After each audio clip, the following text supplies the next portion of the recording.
dry brush and leaves around, so, I said to move the bonfire somewhere else, and out of nowhere, Smokey Bear shows up and hugs me. So you noticed some wildfire hazards and moved your bonfire to a safer location. Yeah. Yeah, that's Smokey, all right. He likes it when people help prevent wildfires. It hits him close to home. Not everybody gets the hug, my friend. So that's pretty special to get a hug from Smokey Bear. Haha, so it was him. Guys, I told you it was Smokey. Okay, well, congratulations, my friend. And thanks for calling. There are many ways to prevent a wildfire. Learn how you can do your part at smokeybear.com. Only you can prevent wildfires. Sponsored by the U.S. Forest Service, Ad Council, and your state forester. Hope you enjoyed your meal. And I just want to say, he's lucky to have a brother like you. Lucky? Caring for my brother is far from easy. Waking up every day, lifting him from the bed to the wheelchair to the car to get him to therapy on time, it's no small task between the doctors and the diagnosis, but nothing can disable this love. This is my big brother, my hero. He's part of me, like my arms and legs, so I'll be his. See, there's no time for tired. This starts again tomorrow. He'll be waiting for me. I wake up for him. I know he needs me, but I'm the lucky one, even though I need help now and then. If you're caring for a loved one, visit aarp.org/caregiving for care guides and community, or call 877-333-5885.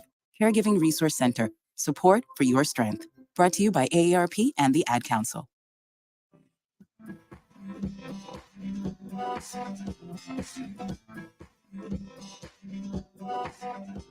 People been saying to your friend, get a different face, and posting on their feed, they're super ugly. The things they say to them online are cruel and they're not true. So tell your friend, I'll stand up for you. Don't worry, I know what to do. Tell the world I see with an emoji to stop the bullies. Know someone who's being bullied online? Send the witness emoji. It looks like an eye in a speech bubble, and it's in the symbol section near the clocks in your phone. You'll let the world know it isn't cool, and you'll let your friend know you care. Learn more about the witness emoji at eyewitnessbullying.org. Brought to you by the Ad Council. It may be hard to believe, but people just like you are already saving money. Feedthepig.org makes it easy. Their simple savings plan teaches you how to start saving without going overboard. So you don't need to mooch off your friends. You gonna finish that grape? You mean the one in my mouth? You don't need to stop buying the necessities. What you're smelling is a natural musk. Ew. You don't need to be a medical test subject. How do you feel? Mostly okay. Sometimes, though. You don't need to get a second job as a stuntman. Break for lunch. You just need an internet connection. Don't get left behind. Start your personal savings plan with the tips and tools on feedthepig.org. That way, you don't need to sell your soul to the devil. $15 is the best I can do. All right, deal. Brought to you by the American Institute of CPAs and the Ad Council. When is the best time to talk to your family about staying in touch during a disaster? When floodwaters reach your door? When wildfires are engulfing the edge of your neighborhood? Or an earthquake is destroying buildings? When a tornado is tearing through town? Or a hurricane strikes? Or is the best time perhaps today? During a disaster, you may not be able to stay in touch with your family or friends as easily as you think. And it's not always as simple as using your cell phone. That's why now is the time to take action. Go to ready.gov/communicate and make your emergency plan today. Don't wait. Communicate. Brought to you by FEMA and the Ad Council. Hi, this is Terry Crews, actor, former football player, game show host, father of 5, and all-around big dude. I'm also an expert on drama. I know all kinds of drama. There's the good kind that comes with having a house full of kids. There's the bad kind like season-ending injuries. There's the necessary kind like having an agent in Hollywood. And there's silly drama like the drama around my percolating pectorals. And then there's the drama you can skip. Skip the drama that comes with not having your high school diploma or equivalency. Find free adult education classes near you and finish your high school diploma. Visit finishyourdiploma.org. Or text diploma to 97779. Message and data rates may apply. Reply stop to opt out. That's diploma to 97779. And leave the drama to actors like me. Brought to you by the Dollar General Literacy Foundation and the Ad Council. It's the Worldwide Sports Radio Network. Reports say that J.J. Redick is the favorite to be the next Lakers head coach. Fox Sports Radio host Doug Gottlieb takes a college basketball coaching job, and we are going to recap the NFL schedule and much, much more on a new show of the Sports Loudmouth.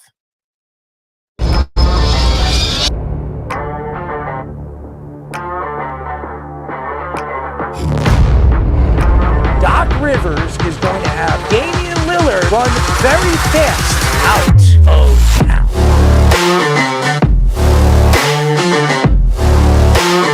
Does he help them win? You're under 500. Aaron Judge helps the Yankees win. You're paying the player $300 million. You better be sure that that guy's going to help you get over the hump.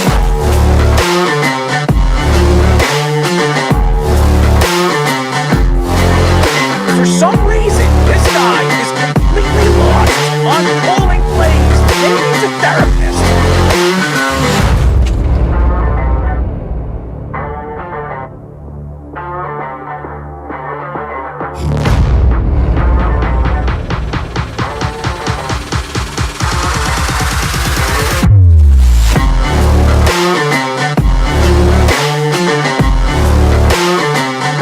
Did you see Lamar Jackson cry to the rest? No, he didn't.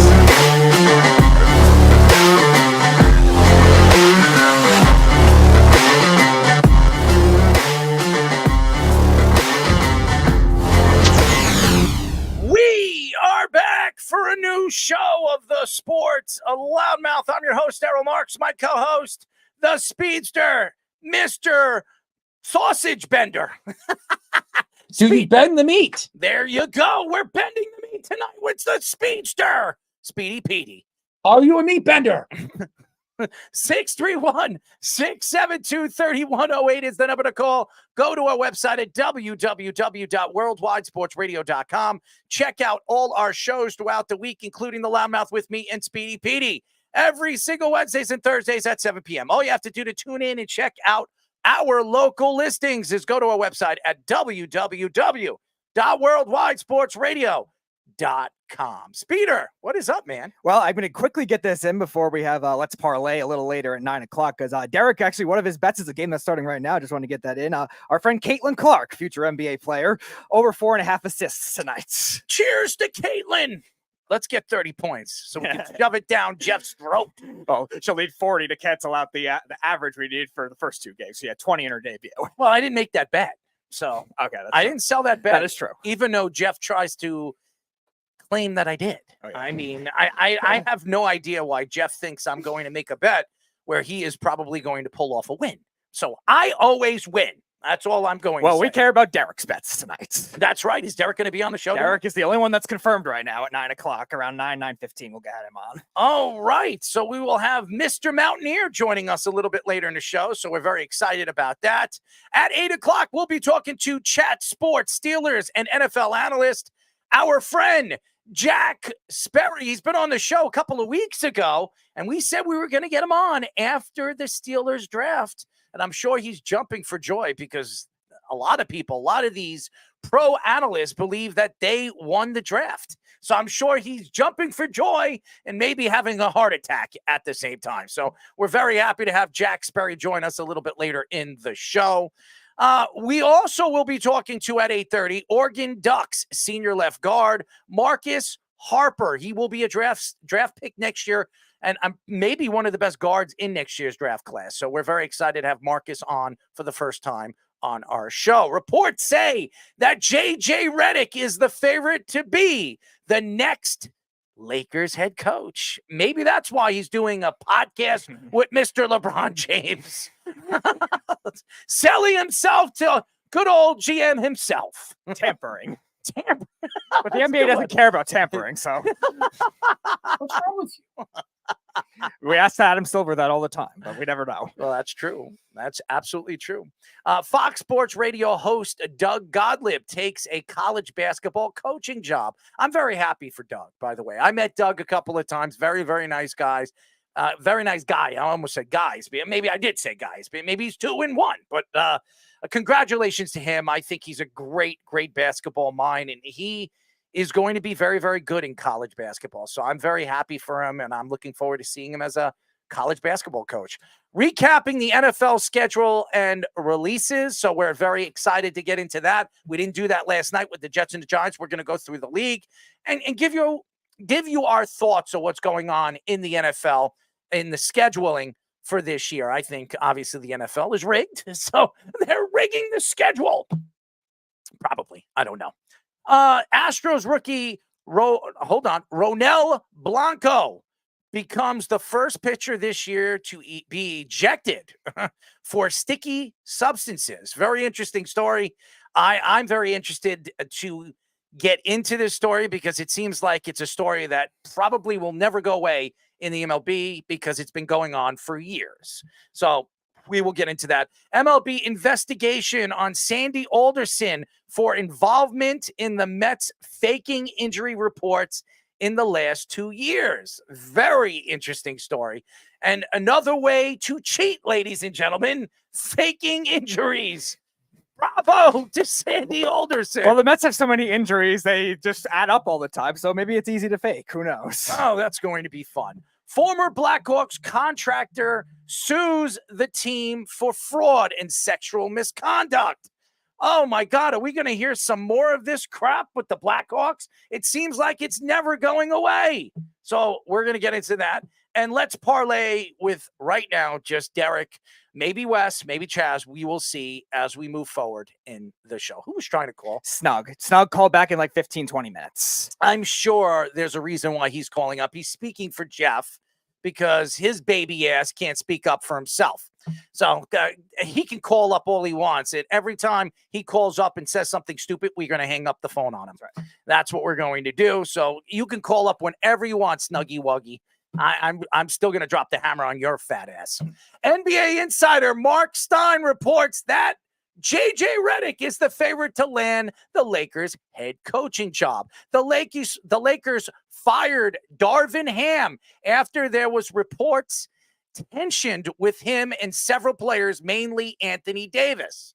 The Hornets also interviewed Redick for their head coaching position, but went with Celtics assistant Charles Lee instead. ESPN's Brian Windhorst reported a few weeks ago that LeBron James was likely to opt out of his current contract with the Lakers. LeBron and Redick recently started a podcast called Mind the Game. Former players that have gone into broadcasting, then coaching recently, include Aaron Boone, Deion Sanders, and Steve Kerr.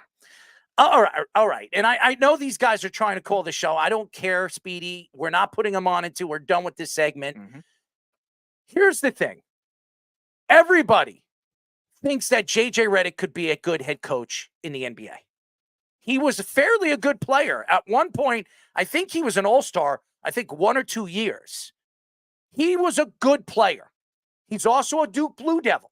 So, of course, my heart goes out to J.J. Redick. And if he wants a coaching job and he wants to coach that crappy Laker team, by all means, he can take over for that garbage Laker team. And more than likely, as LeBron right now is sitting at the combine, watching his son practice and break records and his jumping ability and all that other stuff that he's doing right now because he can't shoot a lick in college basketball. Hey, Maybe Bronny will be drafted by the Lakers in the first round. Maybe he will be a steal in the first round. Who knows? Because we've seen this before. As we've seen Nikola Jokic, he was drafted in the second round. We've seen this. So maybe Bronny is a better NBA player than he is of a college player. But JJ Redick, I don't know if this is a good position for him. He would be taking over a very old team. They have some youngsters.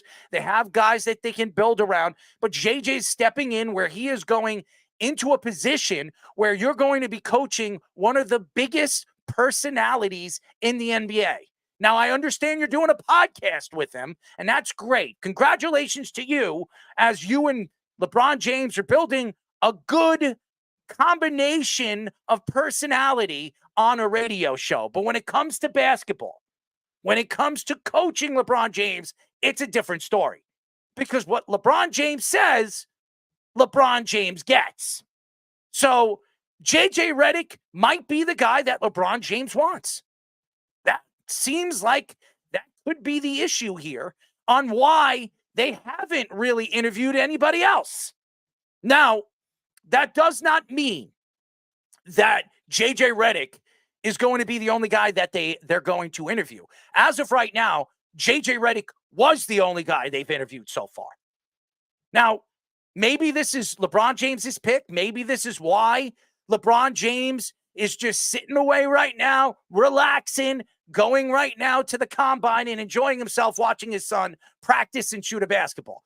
I don't know. And we haven't heard from LeBron James over the last week and a half, which is a good sign because we don't hear from LeBron James. That is a sign of relaxation. It means that LeBron James is not opening his big mouth talking about politics and other stupid things that has nothing to do with basketball. So that's a good sign when you don't hear from LeBron James. But JJ Redick, this is a first-time coaching job. If he takes this job, he's putting himself in harm's way. Because if he fails with the Lakers, he might never get a coaching job again. And we've seen this from ex-players, players that have taken over for teams. Now, we've seen Lou take over and win a championship with the Cavaliers because he was really hand-fed by LeBron James and Kyrie Irving and Kevin Love, a triple threat. I don't think the Lakers are going to be able to land a triple threat. They don't have the money. They're going to have to pay LeBron James. He already came out and said that he is opting out of his contract and he wants $60 million a year. If you give LeBron James $60 million a year, you can't bring in a third player. And now you're going into a season again with a bunch of players that, to me, are not going to pull off a championship with the roster they have. Does JJ Redick make a difference if they bring in JJ Redick? The answer is no. So why would JJ Redick want this job? Why would he be thinking in all the jobs he could be interviewing? I think the Hornets job is a better job than the Laker job. Because at least the Hornets have LaMelo Ball there. And they're going to have first-round draft picks for the next 2 to 3 years. They can rebuild. They can land good young players, and he can run his style of basketball over there with the Hornets. If you go to the Lakers, you're not running anything. The only thing you're going to be running is you're going to be sitting there and listening to LeBron James calling the plays, and you just have to agree to it. That's the way it goes when you're coaching LeBron James. I think LeBron James should be the coach and the player. He should be the first player coach in the NBA in 20, 30 years? I think that would make more sense than hiring a guy like JJ Redick. Because, yes, JJ Redick is a good personality. Yes, JJ Redick is a good basketball person, basketball mind. But I don't know if this will work over here when he has never coached an NBA team in his career. And that is the problem right now. When you look at the big picture here, there's no background here. And to me, we saw what happened to Darvin Ham. He was really a 2-year and done type of coach. It didn't work over there. They brought in a guy. Darvin Ham was never a head coach in the NBA. That was his first head coaching job in the NBA. It didn't work out. You know why? Because he was coaching LeBron James. Now JJ Redick, who I think could be a good coach. Steve Kerr has turned out to be a pretty decent coach over there at Golden State. Yes, he has Steph Curry. Yes, he has Klay Thompson and Draymond Green and all the great players that he's coached over the years, including Kevin Durant. Why would he take this job? He has a better chance of waiting, sitting on this and waiting for a better job to open. There are a couple of jobs that could open in the next couple of years. Maybe Orlando. The Magic, if they lose again early into the playoffs next year, they're a very good young team. They could fire their coach. He could take that Orlando Magic team. I think he actually played for the Orlando Magic at one point of his career. So he has a background with the Magic and the organization. It makes more sense. Why would you take this job? You're going to fail. Even if you get Bronny James, which more than likely, even though everybody's predicting Bronny James to be maybe a second-round draft pick, maybe an undrafted player, which he's already come out and said that if he's not drafted, he's going back to college. But we all know that LeBron James is going to make sure that his son is going to be drafted.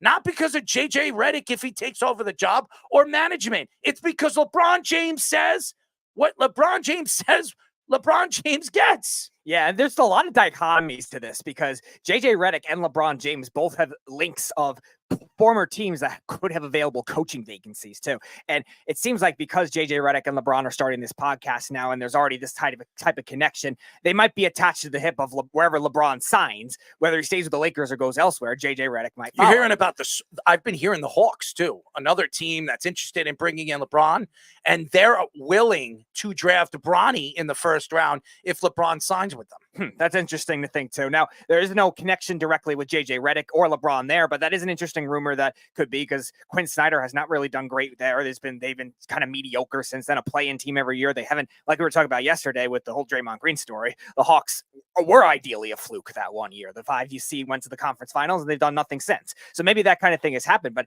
think about these two destinations too.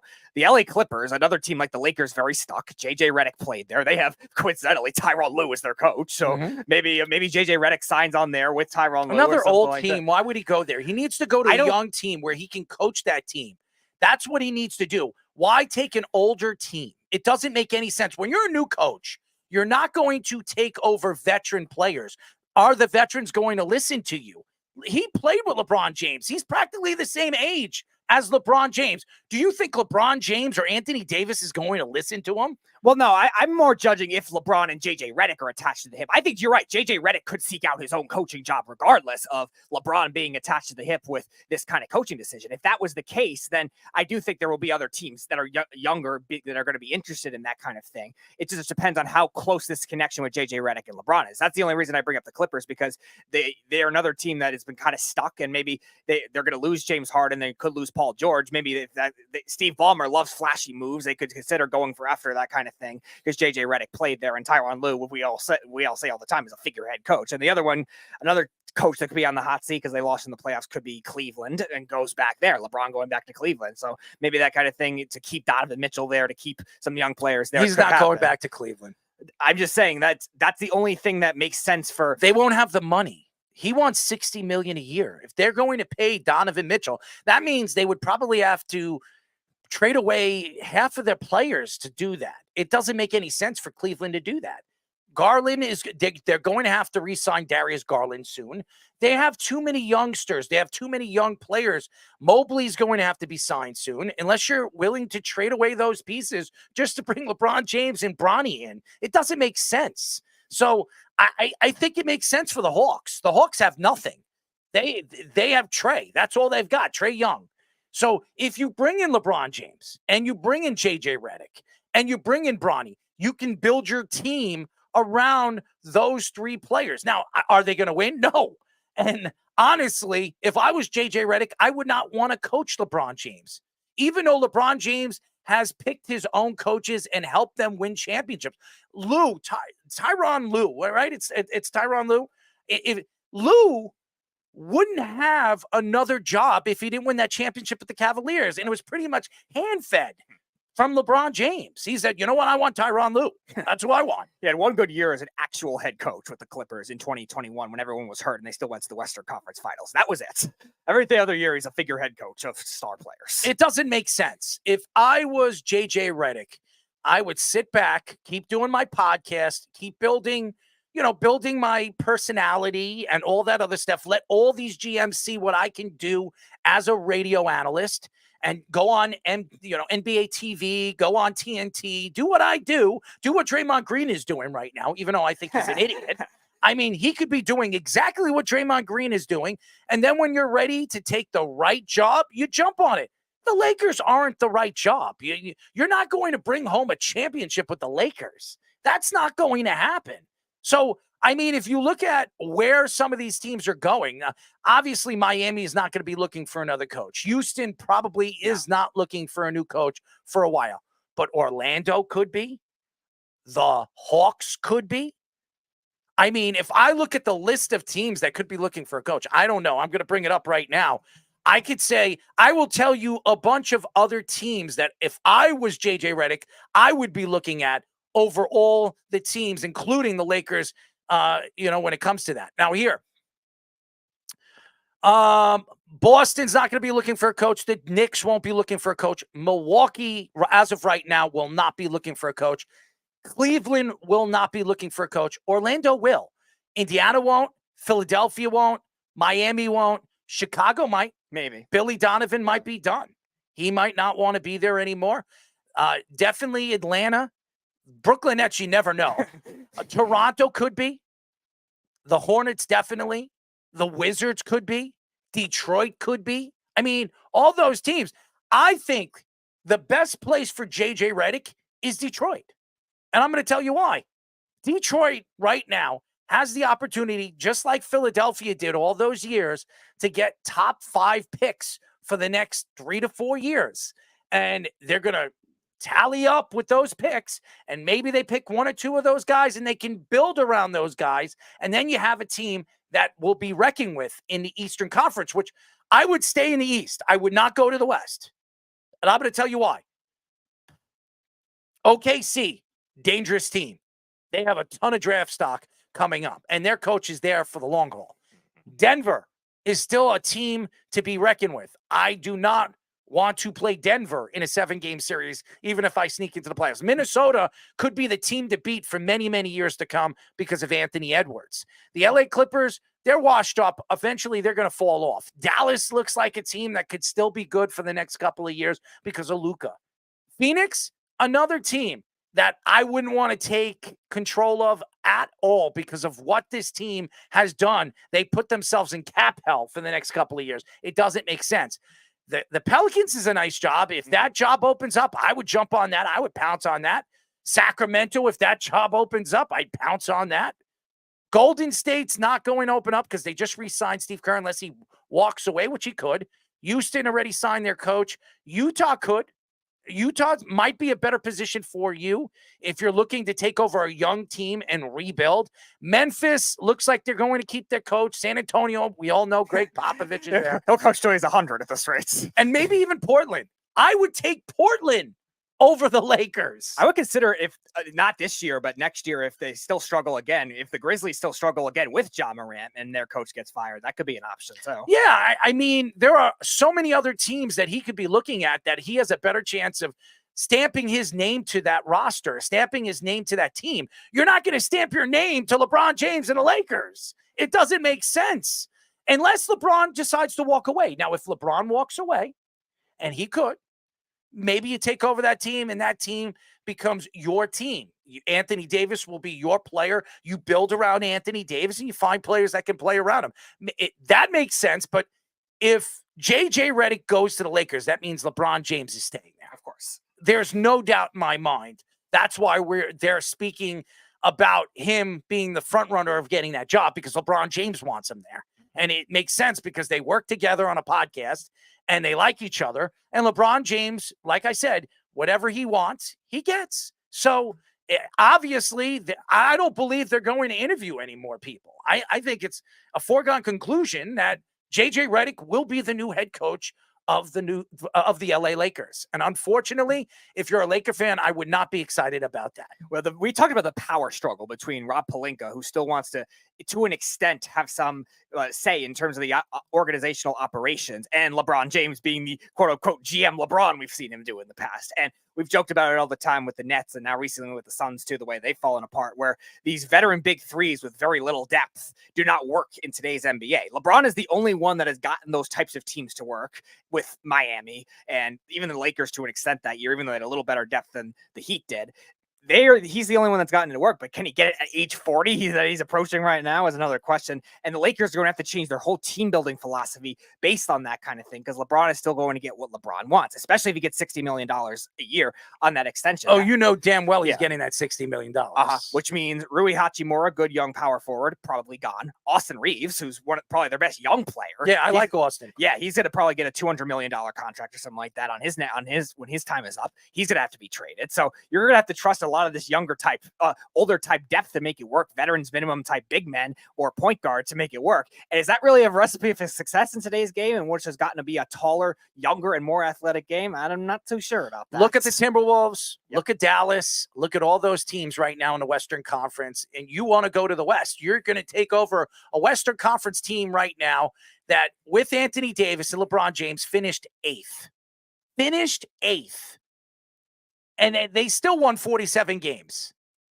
And they're not going to ever get over the hump because OKC, Denver, and Minnesota will be on the top for the next couple of years. They're too good. All three teams are young, and really, one of them, Minnesota, is up and coming. That is the team that in the Western Conference for the next 3 to 4 years that could be very, very dangerous, because if Karl Anthony Towns is there and Anthony Edwards and Rudy Gobert and all the talent that they have over there, Mike Conley and all that other talent that they have, and the bench that they have, they're going to be the team that it could knock off Denver in the future. OKC still young. You see what they are. You see that Dallas is getting the best of them because they're still fairly young.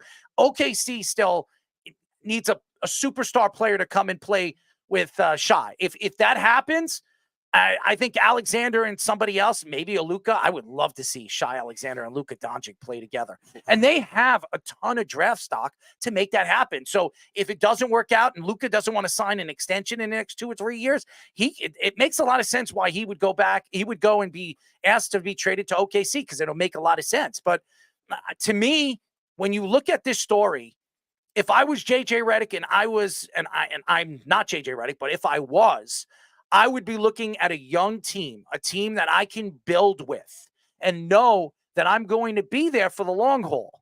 And I don't think you're going to be there for the long haul if you're there with the Los Angeles Lakers. And think about the other three of the other teams you mentioned too that were just top 5 seeds in previous years. Yep. The Grizzlies before this year were the 2 seed in 2022, or the 3 seed in 2022 and the 2 seed in 2023. Then you have the Pelicans, a top 5 seed a couple of years ago when Zion was actually healthy the full year. And Sacramento last year was just a 3 seed. They lost in a 7-game series to the Warriors. And why would you want to coach in the NBA first? I think you should look at college like Doug Gottlieb. And Doug Gottlieb, he's been wanting to coach over the last couple of years, college basketball, NBA basketball. And he finally got his opportunity. We're going to get into that in just a few moments. But Doug decided to take a college job. If he does very well over there at the University of Green Bay, maybe there's an opening that'll open up in the NBA, and then he'll decide, hey, you know what? I want to make the money. I'm going to go to the NBA. And I think a lot of NBA teams would like a guy like Doug Gottlieb. But would you want JJ Redick to take over John Shire at Duke? Oh, absolutely. I would have anybody take over for the Duke Blue Devils from John Shire. I mean, everybody knows my feeling towards John Shire. I don't think he's any good as a head coach, but hey, you know what?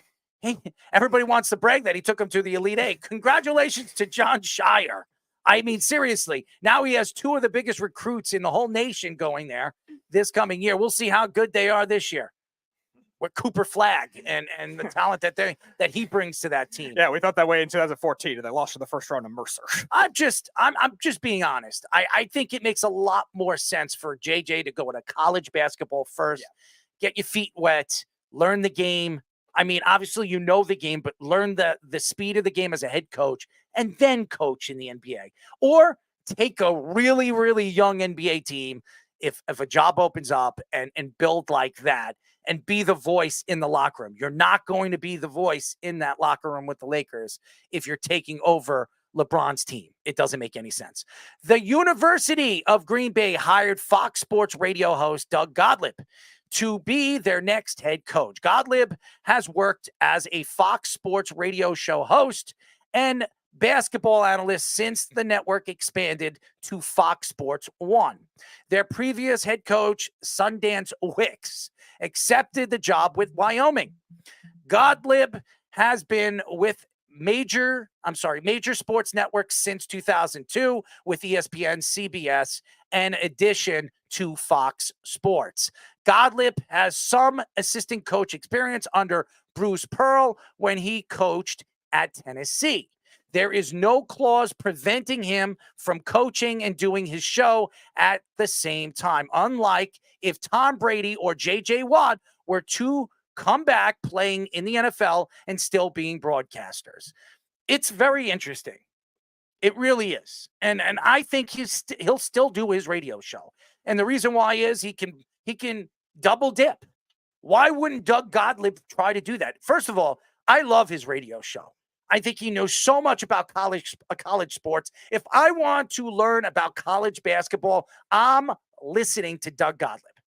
The guy knows everything. I think he's going to be a fantastic college basketball head coach. I don't know why he chose the University of Green Bay. Okay. I mean, it's not a big school. It's not a known school. It's not one of those Big Ten schools or SEC schools or any of these Power 5 schools. It's not one of those schools. But he's smart. He's going to jump in, and he's going to jump in on a little less of a top school, learn as a head coach, and then if something is offered to him in the future as, a Duke Blue Devil or a USC coach or one of these teams that could open up in the next 2 to 3 years, if he does well over there at the University of Green Bay, maybe he decides, hey, you know what? I'm going to take my coaching and my talent over there to USC or Duke, where I have a chance to win a national championship. To me, this has always been the way college basketball works. You got to work your way up. You're going to take an assistant coaching job. You're going to work your way on the bench. But because of who Doug Gottlieb is, because he's known on the radio and very well respected because of who he is, his personality, the University of Green Bay said, you know what? This guy is going to be a sensational coach. I think he fits what we're trying to bring, the talent and the youth that we're trying to bring to our school. He's the perfect face for moving forward with our school and our basketball program. Yeah, you look at the small school sparks that we've seen in recent years, like everything that comes from college basketball for a lot of these either comes on the upset or it comes from like a figure, whether it's a player, whether it's a fan, something like that. Something you saw like with Loyola Chicago with Sister Jean. Sometimes you saw it with a player, like with BYU. It was Jimmer Fredette, that mania that just revolutionized college basketball that year, just as an individual, even though the team wasn't that good. And this kind of thing is even harder for a Horizon League school in University of Green Bay that hasn't made the tournament in a very long time, and a conference that really hasn't had much success even with their conference champions in the tournament, that gives them more national attention, because somebody like Gottlieb is a well-known guy both in college basketball circuits and, like you said, sports radio circuits. Yep. And in an NIL era for college basketball and for college sports, that kind of thing could help them down the road. And you're right, maybe the bigger conferences end up getting something like recognition, because Fox Sports 1 does a lot of Big 10 and Big 12 basketball. So he will draw a lot of kids to want to go and play with him.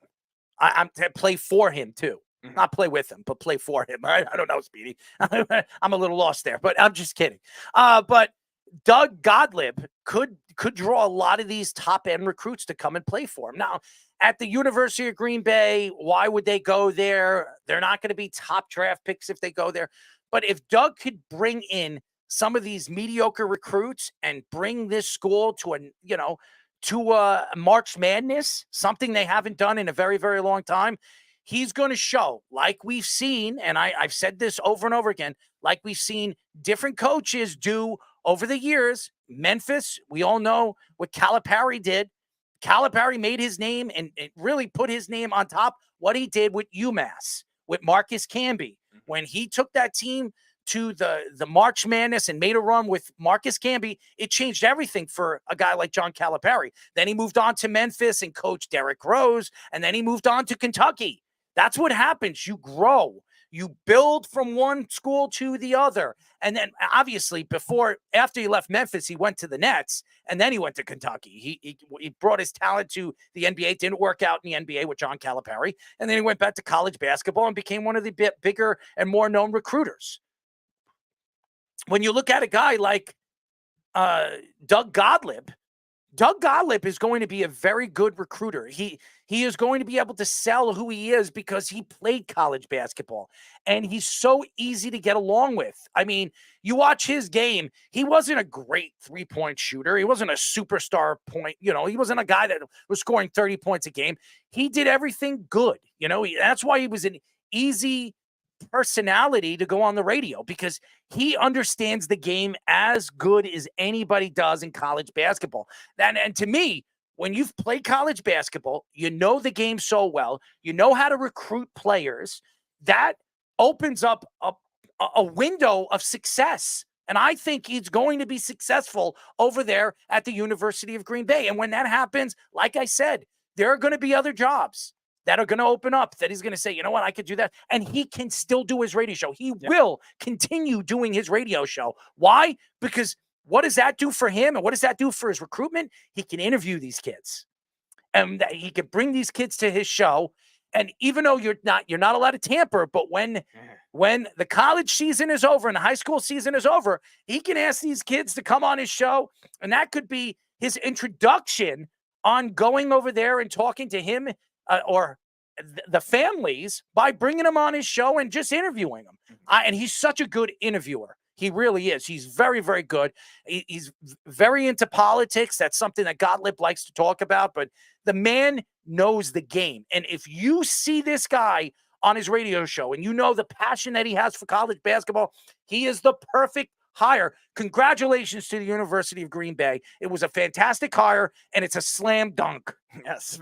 Fish brought up in the video, too, that he was playing for Oklahoma State. I was talking about Big 10 and Big 12 schools that have been kind of trying to dig their way out. That could be one of those things in the future, because they've been a very mediocre basketball program. They haven't really been that good of a team since Marcus Smart was there in 2013, and they were a 3 seed or something like that. And they've been kind of a 9 seed at best. And especially with the Big 10 expansion and the Big 12 expansion now, too.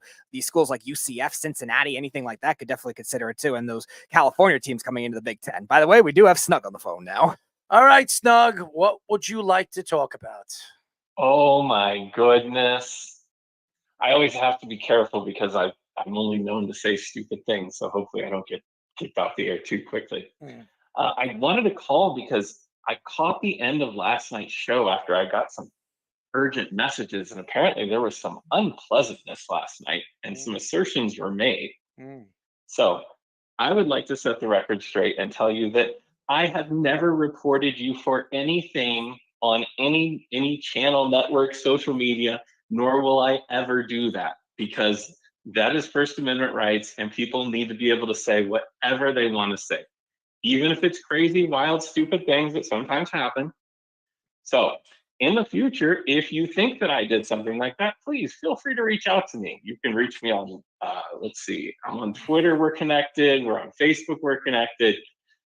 Anytime, and I would be happy, because if I had done it, I would own it. And I would also say to all the folks in the chat, please do not report him. Please do not do anything like that.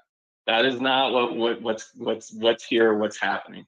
If you want to come in the chat and talk shit with us, you are more than welcome to. We will welcome you to come in every time and do that. But I promise and swear that I have never done that, nor would I ever do that. Now, so I understand, and I everything that you just said. Jeff called today, and he was very derogatory on the phone to me.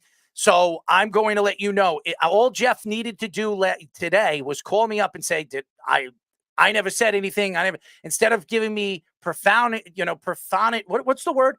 Just profound, disgusting terminology on the phone that was just despicable." But whatever Jeff said to you has nothing to do with what you said on the radio last night, claiming that I didn't do. And I would have apologized if I made a mistake. which I did to Jeff, and Jeff would not accept it because that's who Jeff is. But when Jeff says the dumb things that he says and the craziness that he says on our feed, which most people would not like, I sit there and I take it.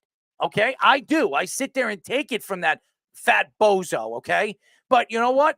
I will I'm not talking about apologize. Jeff. I'm talking about me. I'm going to tell you. I apologize for me accusing you last night for doing that.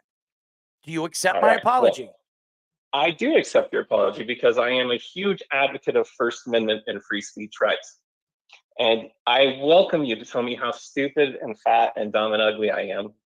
There's been a long raging debate whether I'm fatter or uglier, and that's okay. I'm fine with that. I don't have a problem.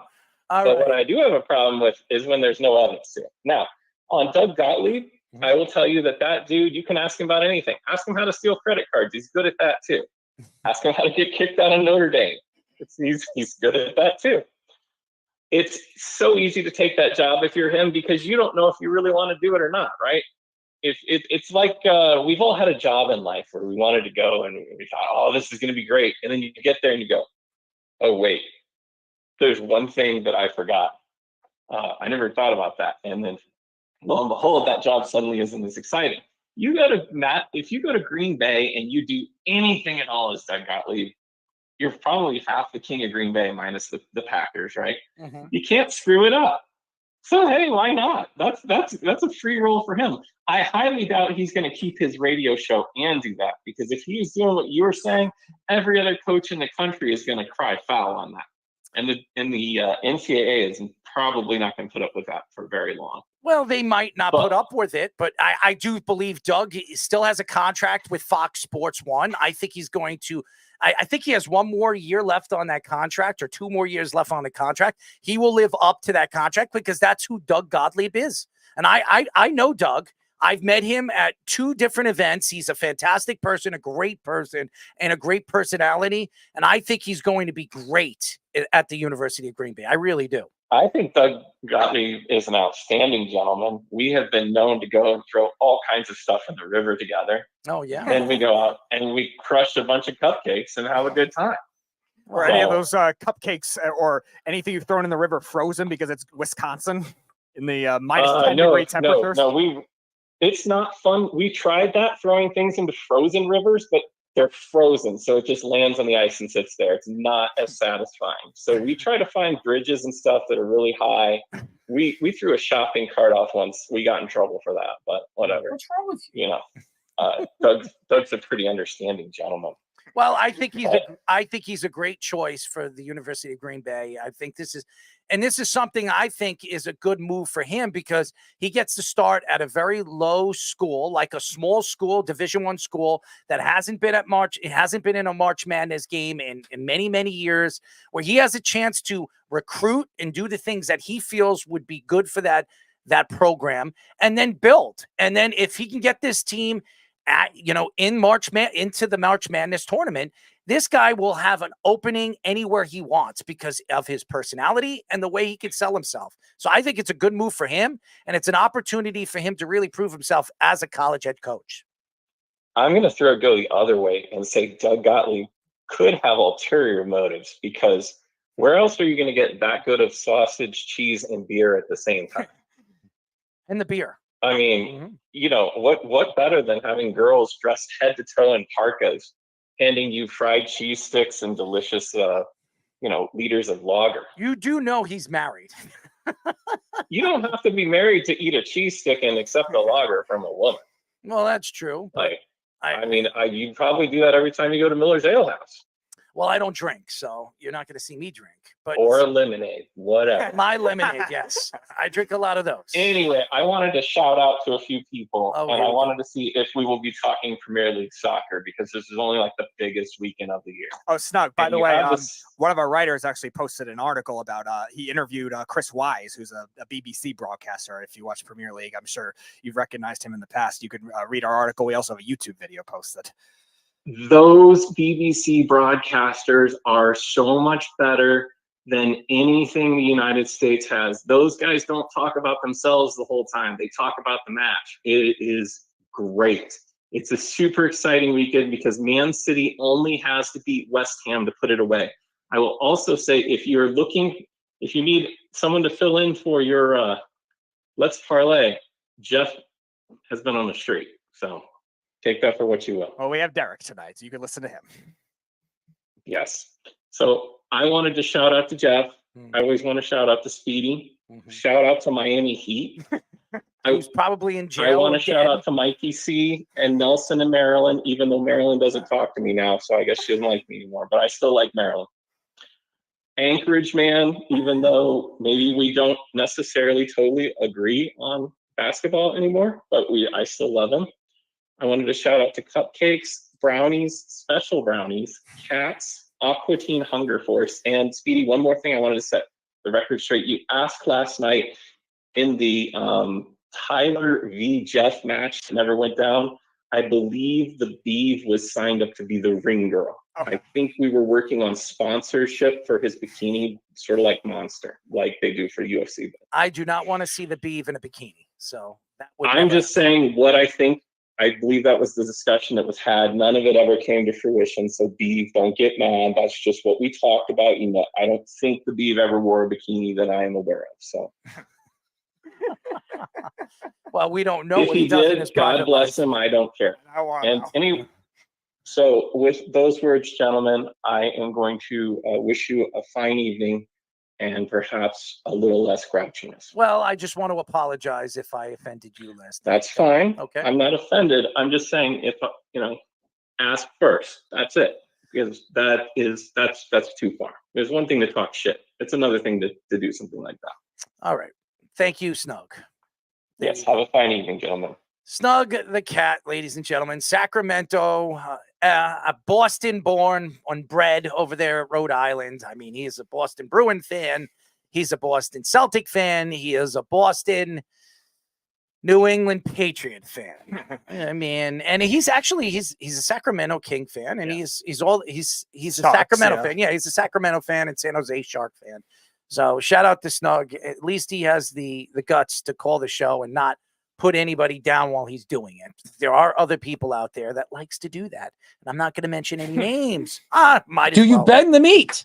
You betting the meat. There we go. What is this over here? Somebody, what is this? Chris William Wynn in the comment section. Miller's Ale House shout out. Nice. When I lived in Orlando, the Kirkman Road, the spot was the truth. And what is Josh saying over here?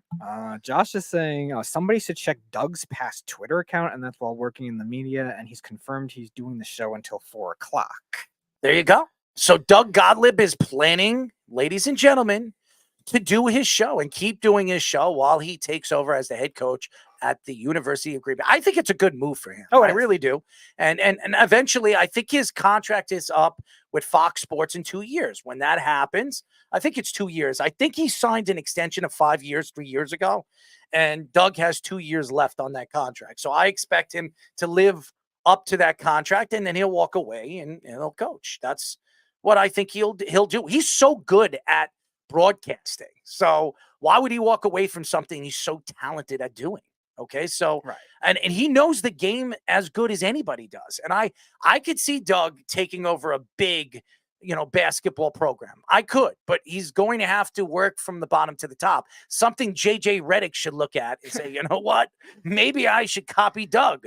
I shouldn't be jumping in with the Lakers. It doesn't make any sense when I have a chance to build from a smaller school or maybe college basketball or maybe a smaller basketball, an NBA team where I can help build that NBA team into a championship contender. That would make more sense. That's Especially like the Bash Deion Sanders. He started that way with Jackson State and went almost undefeated. So I work for that kind of thing in basketball. So yeah, by the way, the Rangers are down 1-0. Yeah, lingering with a defensive lapse. Natchez with a goal. Hey, listen, the Rangers have a chance to still win this game. It's not over yet, but right now, Carolina has their number right now. And if I was a Ranger fan, I would not be excited to go to a Game 7. Oh, no. I would not be excited because if somehow Carolina wins this game and wins 3 games in a row and they're going into Madison Square Garden tied 3-3, the pressure lies on the Rangers.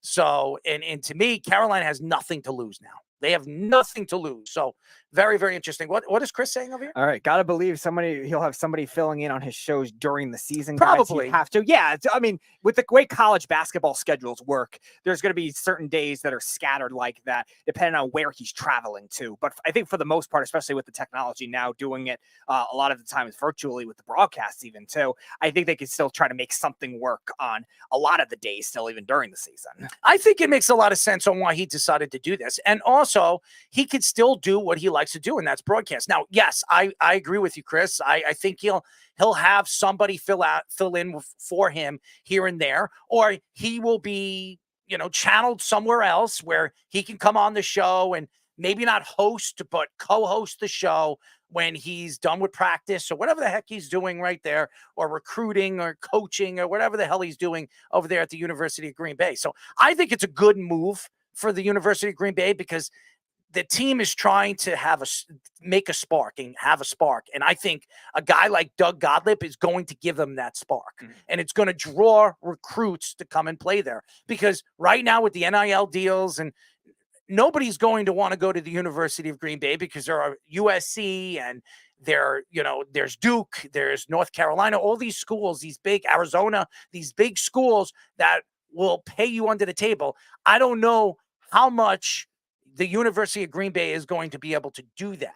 So, and actually offer some of these players under the table. So that's why I think it makes a lot of sense for you bring in a big name like Doug, that he can draw some of these mediocre recruits and maybe get these guys into that tournament. And if he can do that, it opens up an opportunity for him moving forward in his career as a coach. So I like the move. Congratulations to Doug Gottlieb. I think it makes a lot of sense. I want to get into this baseball story because this is a story that it's crazy. Astros pitcher Ronel Blanco became the first pitcher of this MLB season to be suspended for violating the league's sticky substance policy. Umpires found a mysterious substance on his glove and also found rosin on his non-pitching hand, which is also very illegal. In the Yamamoto most recent start of the Dodgers, umpires were suspicious of a substance found on his glove, but was allowed to stay in the game. He was told to change his glove by the umpires, but looked like he came back with the same glove and got to stay in the game. Former catcher AJ Pierzynski, said that Major League Baseball needs a better system for identifying and testing sticky substances. Rob Manfred has proposed the idea of baseballs with some kind of tack already on them, but says that the MLB doesn't have a good model on how it would work. So I don't know why you put all this, Speedy. It doesn't really make sense. To me, it really, the guy Blanco got caught. This isn't the first time this has been going on. This is not going to be the last. This has been going on in baseball for years, forever. I've said this on, if you ever watched Major League, they talk about it on Major League. I remember when Charlie Sheen sitting down and I forget who he was talking to. I forget the old guy. The old guy. And he was telling him, I got to put snot. I got to put, all this stuff and Vaseline. I have it all over my body. And this has been going on in baseball forever. So this isn't something new. This isn't something that is not going to continuously keep happening. So whatever they do, if Rob Manfred decides to bring in a new baseball that has a different tack on it, it's not going to change the way this game is played. These players are going to find a way to cheat. That's the way the ball game, this is the way the professional sports go. You're trying to find what is the word? You're trying to find an opportunity to get an advantage. You're trying to find that boost. Yeah. You're trying to find the opportunity to cheat. Steroids, everybody thought it was cheating, but it keeps you on the field. I never thought that steroid was cheating. So you're trying to find that opportunity where you're going to be the better guy. You're going to be the pitcher that's going to out pitch the better hitter. That's what it is. And if you grab the ball, you grab the seam and you're putting rosin on it, or you're putting snot on it or Vaseline on it, it's going to make the ball dip more. It's going to make the ball spin more. The spin rates, obviously, the spider tack with obviously, as you said, Garrett Cole, Kermit. I mean, every single thing that you see in professional baseball and professional sports, you're always trying to find that opportunity where you're going to be the better guy in the field. What is that? What is that called? I'm sorry. It's not a niche. It's You're looking for that competitive advantage. a competitive advantage. You're trying to find that competitive advantage. And right now, and we've had different players on this show. We've had many different baseball players on this show saying that, everybody's trying to find that advantage, as we saw with the Astros batting, banging garbage pails in their dugout. I mean, that was a form of telling the players what pitch is coming, So, and then there are teams that are using cameras. There are teams that are using iPads, aka the New York Yankees and the Boston Red Sox. Baseball, and not just baseball, in all sports. Now, I don't know if you could do that. Yes, loopholes. Yeah, there you go, Chris. You need to find those loopholes. And baseball, I don't know if you could do that in hockey, because I don't know if there's a way of cheating in hockey. But I think with your stick, you can try to make it a little easier to release with it, but I don't think you could do anything with I don't think you could cheat in hockey. Yeah. I don't think you could cheat in basketball.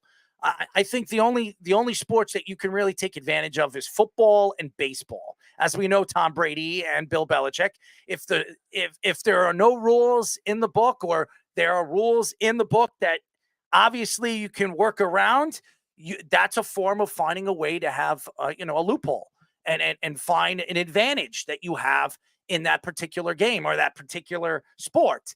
Obviously, in baseball, I think there's so many ways. And I think baseball is the hardest sport to play. And the reason why is it's really one-on-one. It's the pitcher and the hitter. You're going up to the mound, you're going up to the plate, and you have to guess what this guy is going to be throwing. And that's not even the hardest part. You got to guess, and then you got to have to guess the speed, and you're going to have to see it and hit it. And there's no guarantees that you're going to hit it in fair territory, or you're not going to hit a blooper. So before you can hit a home run, a double, a triple, or a single. So, I mean, obviously, Ronel Blanco, him getting caught with this substance. Obviously, baseball is going to drop the hammer on him this year, and baseball is trying to clean this up. I don't think there's any way cleaning this up. This is going to continuously keep going on. It's not going to stop.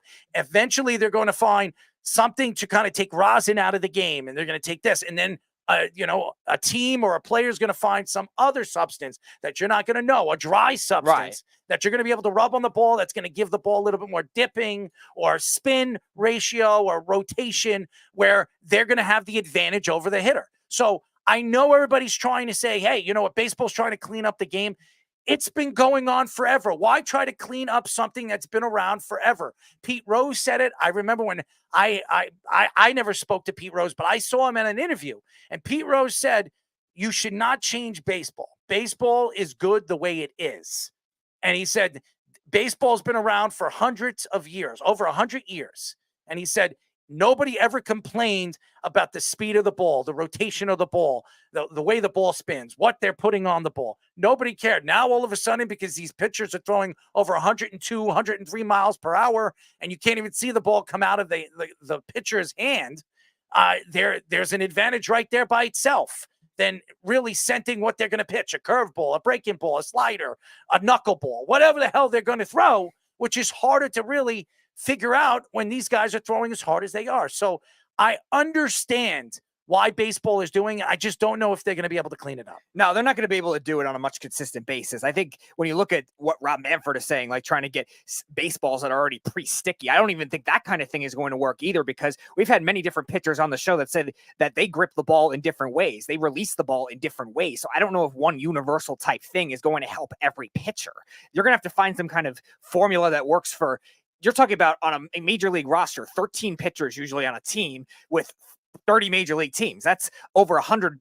That's over 150 pitchers. Like, you're not going to find that universal substance that works. Now, in the case of Blanco, there was, I think, previous suspicion because he threw the only no-hitter so far this season. I think he had 17-something straight scoreless innings, which was the most for a rookie we've ever seen. And obviously, it's the Astros. Everyone's going to make the argument of, they're cheating again. Meanwhile, it's their hitters that cheated before, not their pitchers. So that kind of thing, I guess the umpires making the assumption. In the case of Yamamoto, definitely interesting that they could not suspect that he came out with the same glove or not. And we're talking about competitive advantages. He was having a rough start to the season. Maybe it's something that he's been doing to try to get himself going in the major leagues. Yamamoto, we all knew was going to start off rocky. He is coming from Japan. He dominated Japan every time, every league, every single move from the minors or whatever, all the way to Japanese majors. When he moved up, he was always the best pitcher. Now he's going into the major leagues where all the pitchers are great. They come from different countries, different places around the world, and they're all the best player. And now Yamamoto is now just mediocre. So he needs to find a competitive edge. That's what these guys are trying to do. Find that competitive edge. And now Yamamoto is trying to figure out who he is as a pitcher in the major leagues. Is he going to be the dominant force that he was in Japan? Probably not. He might be mediocre. How many times have we seen these Japanese pitchers come into the major leagues, except Ohtani? And even Ohtani as a pitcher, has he been dominant since he's come into the major leagues? Not really. He's a dominant power hitter. There's no question. Shohei Ohtani is a great hitter. He's one of the best hitters I've seen in the last 25 years. But as far as a pitcher, I'm not going to say he's mediocre, but he's not a top 10 pitcher in the league. He's not. So he's coming into a league where obviously there are guys like Garrett Cole. There are guys like Justin Verlander. Well, he's not where he was, or Max Scherzer and all these other pitchers that have been dominant their whole careers from the minor leagues all the way to the major leagues. You're competing against the best. So you're trying to find that competitive edge. And I do believe this is going to continue happening. I know Rob Manfred's going to be here for another, I think, a year, and then he's going to retire from MLB baseball. I don't know who's going to take over. Is it going to be Theo Epstein? I know he's a partial owner of the Boston Red Sox now. He's helping out the Red Sox. Could he step down from that position to take over for baseball? I think it makes a lot of sense. I think Theo Epstein would be the perfect fit for Major League Baseball, but maybe not. Maybe Tony La Russa. I was just going to bring that up. You know, he might be a guy. He was working with baseball for a while, but he's getting old. What is he, 80 years old? So I was saying, like, is he going to be there for more than just a 3-year deal? I know Joe Torre has been working for baseball for a while. Maybe Joe Torre's the guy that could take over and run the league. I mean, there's so much that baseball needs to look at. You're not going to figure this out. You're not going to find a way to kind of brush this under the rug. And I think this is going to keep on happening. There's nothing that is going to stop this. And how many pitchers have we had on this show? How many baseball players have we had on this show say that you can't change the game? The game has been like this forever. And Pete Rose was interviewing, again, Robin Yount. I heard a Robin Yount interview, what was it, a year ago? When Robin Yount was talking about, all this stuff, all these sticky substances that have been caught on pitchers. And he said, listen, I've been a hitter for over 15 years in baseball. I was one of the best hitters in baseball. And some of the things that I saw these pitchers do, I mean, would obviously get them kicked out of the league. But you know what? That's baseball. It's been going on for 50, 60 years. Why are you going to change what the game has been doing for all these years? So I think it's a big mistake. And by the way, what is it? Bob Costas should be the guy? I mean, what does he mean, Bob Costas? Bob Costas should be the commissioner of baseball? That's I never heard that take before. I don't know if they would give it to a No, I don't think Bob. broadcaster. He's a good broadcaster. Yeah, I don't know about that. He would be all for the Boston Red Sox because he's the Boston Red Sox broadcaster. I don't know if that would be a good pick. I mean, hey, listen, if Chris thinks that he'd be a good he'd be a good a commissioner. I keep saying GM commissioner, then maybe that'll work. But I don't think Bob Costas. I think they should bring in a guy that's been around in baseball for a very, very long time. I think a Joe Torre, a Tony La Russa, or one of these guys, one of these ex-managers or maybe bring in two guys that can help out and be a dual threat for as a commissioner in Major League Baseball, because Rob Manfred has not done a good job. And I don't think I've ever seen a professional league take on two commissioners to help out each other to kind of rebuild this sport. And the sport's doing well. I mean, the numbers are up right now, so you can't really attack a guy like Rob Manfred. And what is he saying over Costa? Absolutely is not a Red Sox broadcaster. Are you sure? Because I've seen he does national stuff too, but I've seen him do a lot of broadcasting for the Red Sox. I have seen. That was again, he's not the main Red Sox TV guy, but he has done a lot of broadcasting for the Red Sox in his past. And now he's a national broadcaster. I think he's now in the Bay Area type thing doing. Last year, I think I watched 15 Red Sox games, and out of 15 Red Sox games, 10 of them Bob Costas was the broadcaster. He was doing a play-by-play. So I don't know why There's you're definitely laughing, ties Chris. there. Yeah, there's I don't know definitely why you're laughing, ties. Chris, because as a matter of fact, Bob Costas, I think, is a Red Sox fan. So I don't know why you're laughing about it. So whatever. That I Anyways. can't confirm, but I know he definitely has ties there.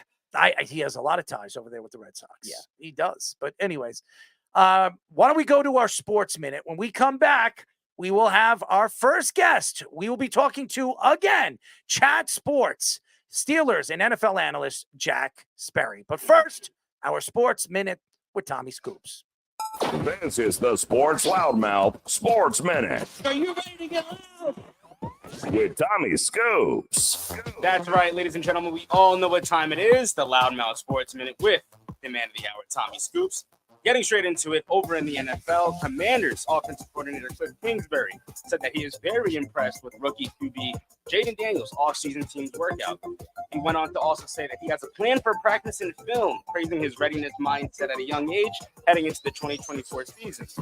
Other NFL news, Bills veteran safety Micah Hyde, who is a current free agent, says his only two options is to play for the Bills or retire next season. And after losing secondary pieces such as Jordan Poyer and Davius White, there's currently no status on his future in Buffalo. Switching over into the NBA, the Timberwolves point guard Mike Conley is set to return tonight versus the Nuggets. Conley, who missed game 5 with a calf strain, will suit up in his elimination game tonight. And for lastly, the 76ers guard Tyrese Maxey wins the 2024 Joe Dumas Sportsmanship Award. Now, I'm going to be going over to Scoops and Scores, giving you a rundown of the scores right now. And currently in the MLB, New York Mets have a 2-0 lead over the Phillies. Tampa Bay has a 3-1 lead over Boston, with Pittsburgh having a 2-1 lead over Chicago. Over in the NHL, currently, Carolina Hurricanes have a 1-0 lead over the Rangers. That's currently all the time I have for you guys right now. And as always, I'll be back later in the show for an update. Going to send it back to the boys for their next guest on the Sports Loudmouth. This is the Sports Loudmouth.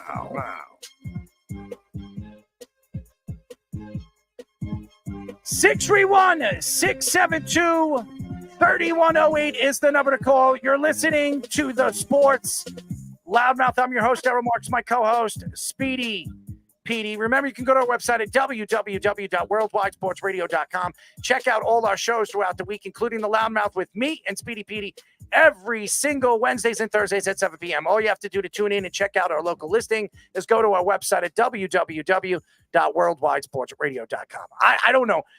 I thought Bob Costa was a Boston Red Sox fan, but Chris is saying he's a Yankee fan and he grew up a St. Louis Cardinal fan. I don't know. I thought he's done a lot of Red Sox games.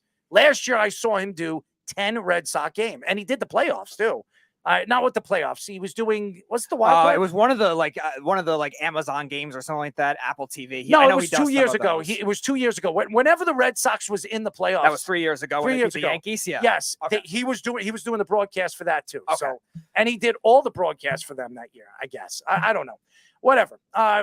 We're not here to talk about the Red Sox or Bob Costas anymore. We're now talking to Chat Sports, Steelers, and NFL analyst Jack Sperry. Jack, what's up, buddy? What's up, man? Good to see you guys. Absolutely, man. And you should be smiling. You should be excited because your team actually, on a lot of people's boards, did the best in the draft. Your thoughts for the Pittsburgh Steelers first round pick?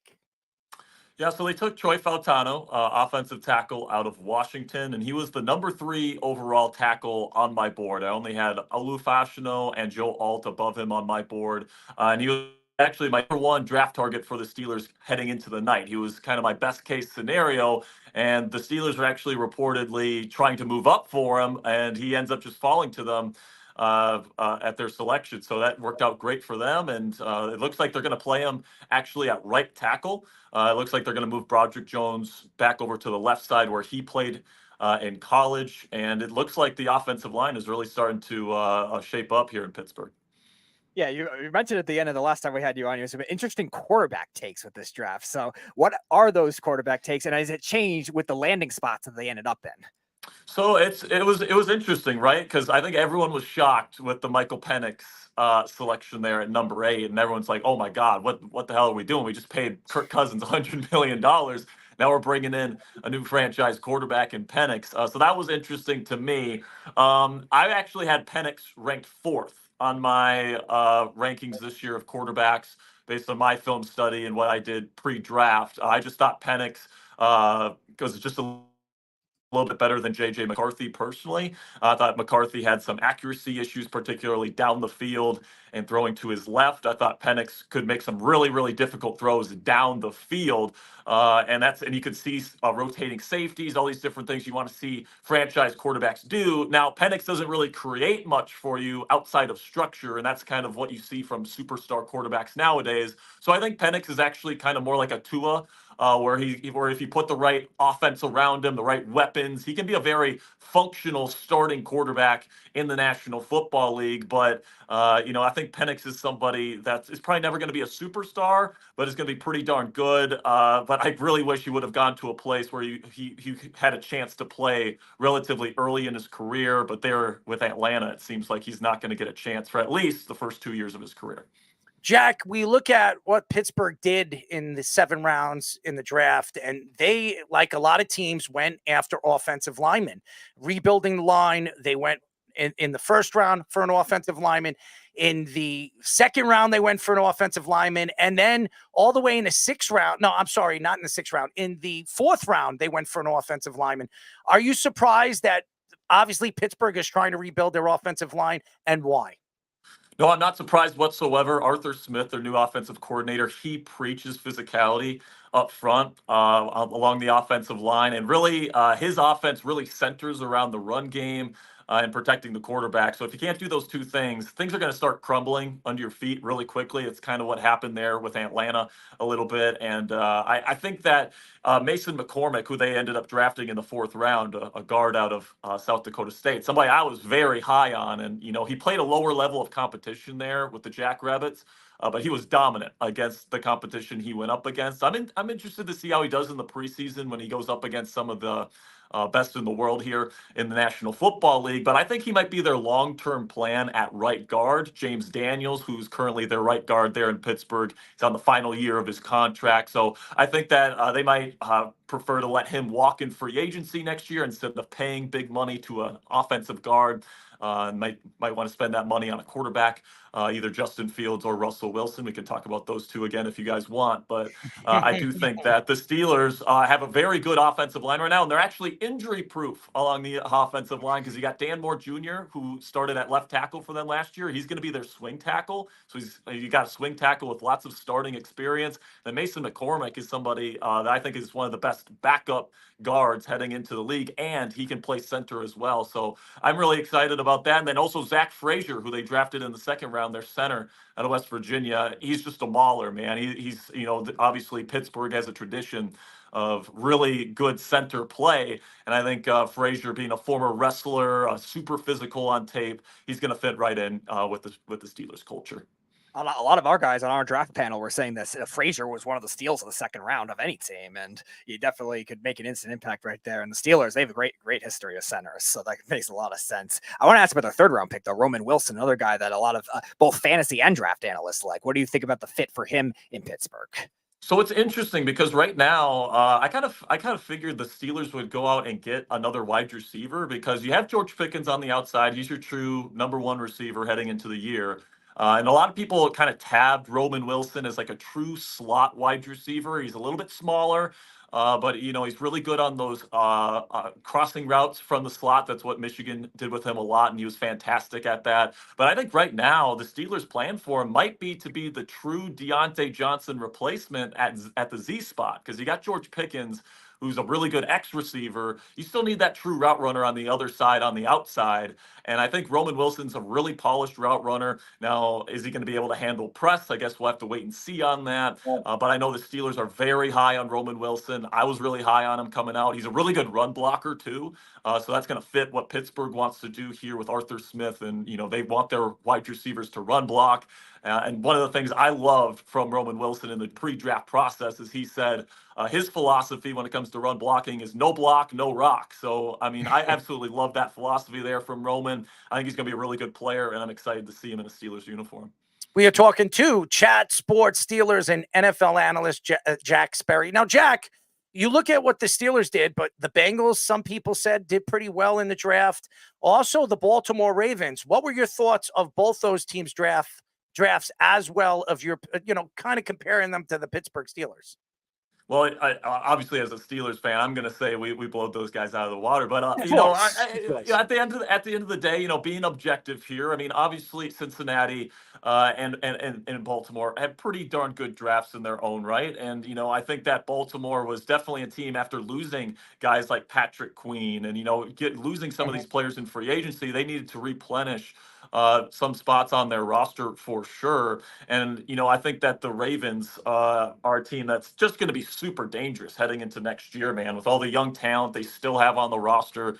Obviously, they have Lamar locked up long term. And then with the Bengals getting Joey B back, hopefully fully healthy. If there's some reports out there that he's not actually fully healthy right now. But it's going to be interesting to see how this AFC North kind of plays out here for 2024. I think it's probably the most intriguing division in football, if you'd have to ask me.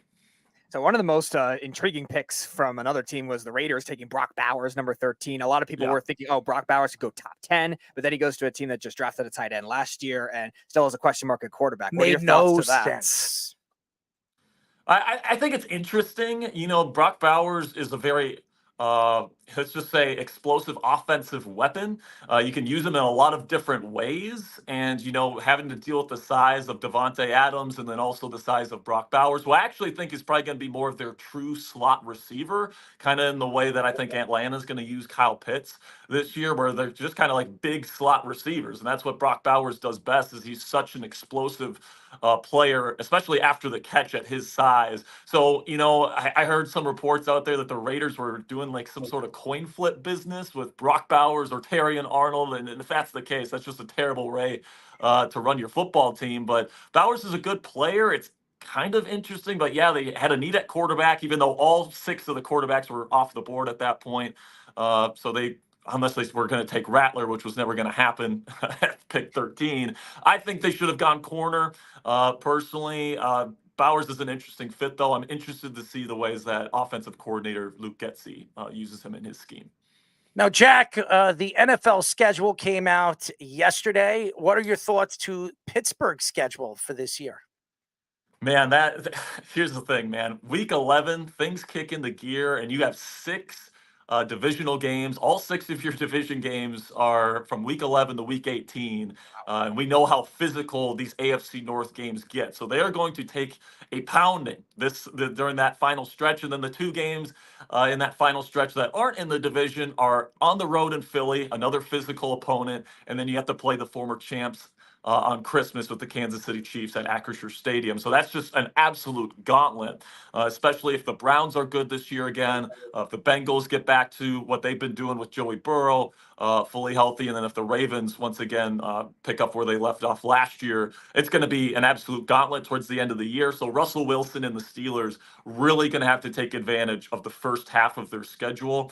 They're going to have to win the games that they are slated to expected to win, that first stretch there with Atlanta, then Denver, then Los Angeles Chargers, and then the Colts. I think that you got to probably win 3 of those first 4 there to really feel good about going into the rest of the year. And I think heading into that final stretch of a really tough 8 games to finish out your schedule, you got to be at a pretty decent spot in terms of the wins and losses, because that final stretch is going to be tough. I think your first 8 weeks are pretty easy. Besides the Jets, if the Jets are healthy, I'm with you there. I would say Atlanta. They're a young team. They're rebuilt. I know Kirk Cousins is there, but I don't know how good Atlanta's going to be there in week 1. Denver is rebuilding. They have Bo Nix as their starting quarterback. Los Angeles, they have a new coach. It's going to take him a little while to figure things out. Indianapolis, they're a good team, but it's a hit or miss. We don't even know if Richardson's actually going to be healthy this year. Right. Dallas, I don't trust Dallas. Okay, Dallas, they didn't have a running back. They bring in Ezekiel Elliott because they were really reaching on that. So they don't have they don't have any running game, and they don't really have that secondary wide receiver that we thought they were going to go after in the draft. And Las Vegas is a team that it's a hit or miss. Is Antonio Pierce going to have a job by the end of the season? And we know what the Giants are going to be this year. It's really the Jets. If the Jets are actually healthy and they can keep Aaron Rodgers on his feet, that might be the hardest game they have in the first 8 weeks. So they really can go 6-2, 7-1. I mean, they could be really, really good going into the bye week. Yeah, there's definitely a possibility for Russell Wilson, who's expected to be the Week 1 starter, to really solidify himself, right? If you're struggling against those teams, right? If you're losing to Denver, if you're losing to some of these teams that just probably aren't going to be as good, and Russ isn't getting the job done, that's probably when you think about going to Justin Fields. However, if you're able to win those games that you're supposed to win, like we talk about, like Denver is rebuilding, the Chargers, I think, are going to really disappoint this year because I think people are talking about Harbaugh and Herbert as like this awesome combination that's going to hit immediately. I think it's going to take at least a year or two for that to get going. I agree. The Jets are definitely going to be an interesting game on Sunday Night Football at Acrisure Stadium. That might be their first true like litmus test as to, is this team for real, right? Because I think Indianapolis is an interesting one too, because I thought Richardson played pretty darn well in Steichen's offense last year before he got hurt. It was a small sample size, but he looked a lot better in that system than he did in Florida, where they just asked him to throw it 40 yards down the field on every single play. But he did hurt his throwing arm, so it's just throwing shoulder, isn't it? So we don't know how strong his arm is going to be this year. And what the things that I'm hearing from the Colts building is that the kid looks amazing. The kid looks like the next star quarterback in the National Football League. And I mean, I can't confirm or deny. I'm not at their practices. I'm not at their mini camps. I'm not at anything there. But I have some connections there with some people in the Indianapolis building, and they're very, very high on Anthony Richardson, and they're really excited about Adonai Mitchell too, man, who they got. And that was a huge steal for me. I'm really high on Adonai. Compared him a little bit to CeeDee Lamb. I don't think he's quite as good as CeeDee was coming into the league, but he's kind of similar play style. And then you still got Michael Pittman Jr. You still got Jonathan Taylor, a good offensive line, great offensive head coach in Shane Steichen. So I think the Colts could be a really good football team this year if Richardson hits. We've seen guys like Lamar Jackson, Patrick Mahomes. We've seen guys really come onto the scene in year 2. Richardson has the talent to have that kind of year. It's just going to be a question. And I think he has the infrastructure around him to have that kind of year. It's really just going to depend on if he has really done the work in developing his game heading into his second year.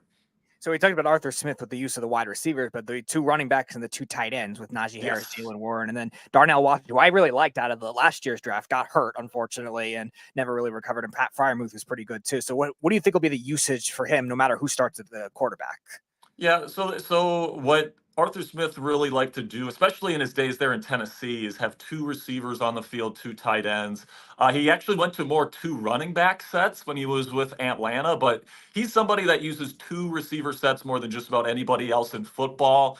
So I think that might be why the Steelers haven't added another big name receiver this offseason. I actually heard a rumor just 30 minutes ago that the Steelers have actually been in talks with Michael Thomas.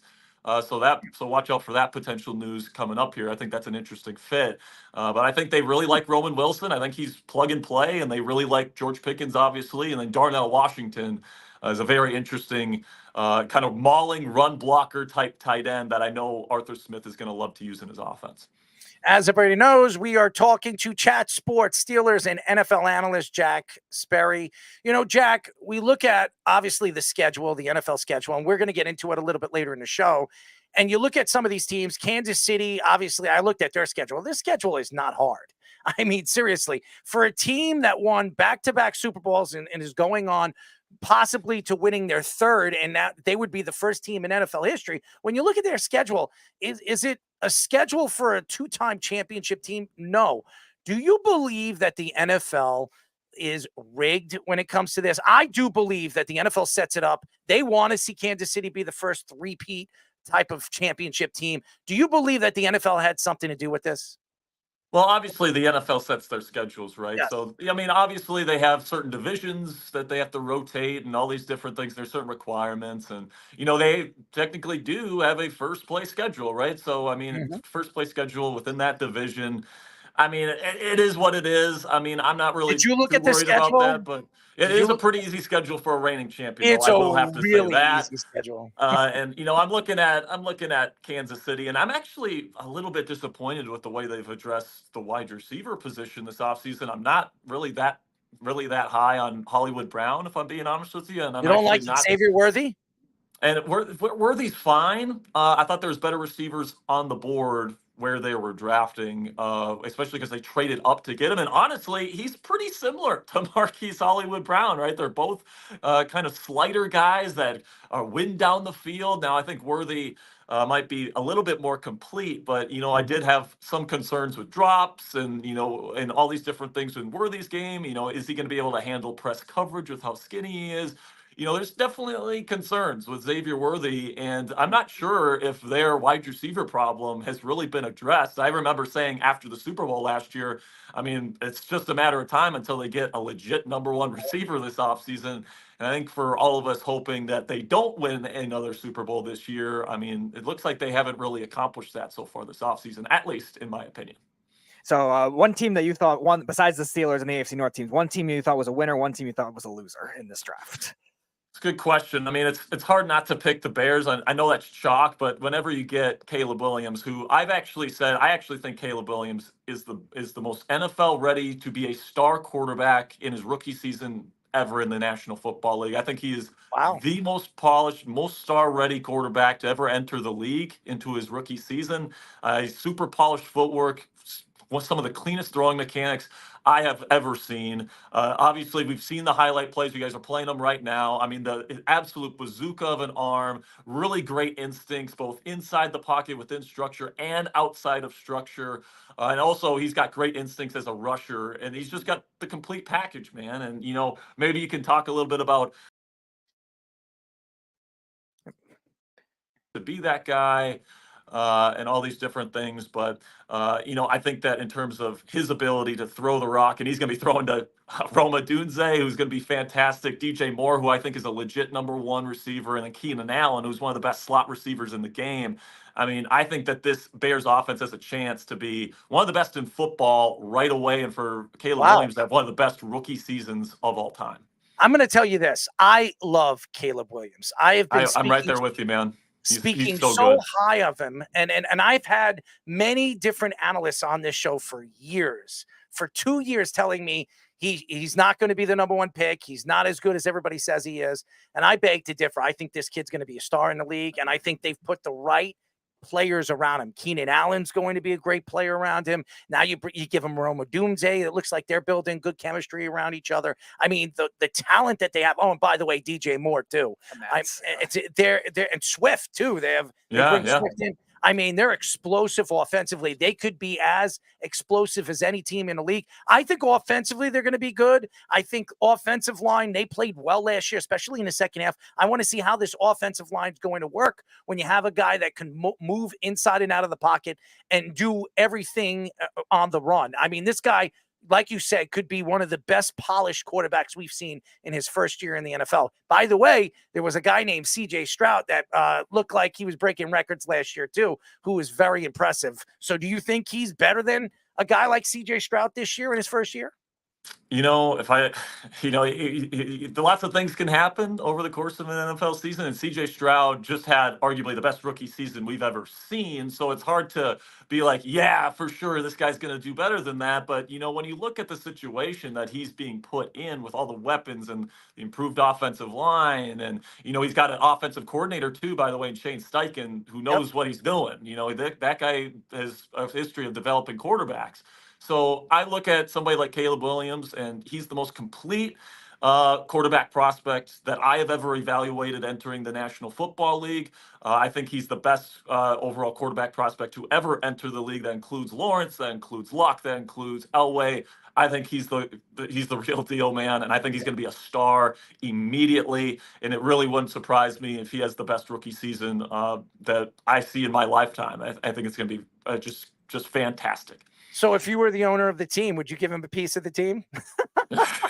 I mean, damn, if he gets me to an NFC championship, I might have to think about it, man. I mean, it'd be unprecedented, but, sometimes unprecedented players get unprecedented terms. Well, we have a player that played against Caleb Williams last year who's going to be joining us in just a few moments. So I'm sure, Jack, you're going to have a lot of fun this year with your Pittsburgh Steelers. We're definitely going to get you on when the season begins because I definitely want to know your opinion.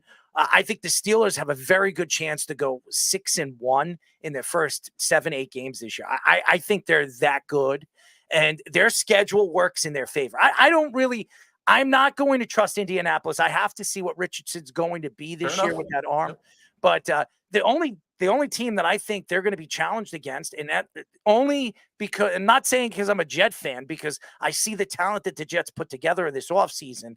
As long as they stay healthy, they're probably their biggest challenge in the first 7-8 games. That's it. So I do believe that by week 8, if Pittsburgh is not in first place in that division, there's a problem because I think their schedule works in that favor for them. So yeah, absolutely. And by the way, you have your bye week in week 9, and then you get the freaking Commanders in week 10. So it's like once you enter that final stretch where it really gets difficult, like you should be sitting at like 8-2, at least 7-3. Yes. And if you're not sitting at that spot, then you might have a problem at the quarterback position, and you might want to consider a change, especially if you're losing to teams like Denver and Los Angeles, and these teams I think are going to struggle early on. I'll actually put out my official 2024 schedule prediction on the Steelers Talk YouTube channel today. So if you guys want to check that out, it's Steelers Talk by Chat Sports on YouTube.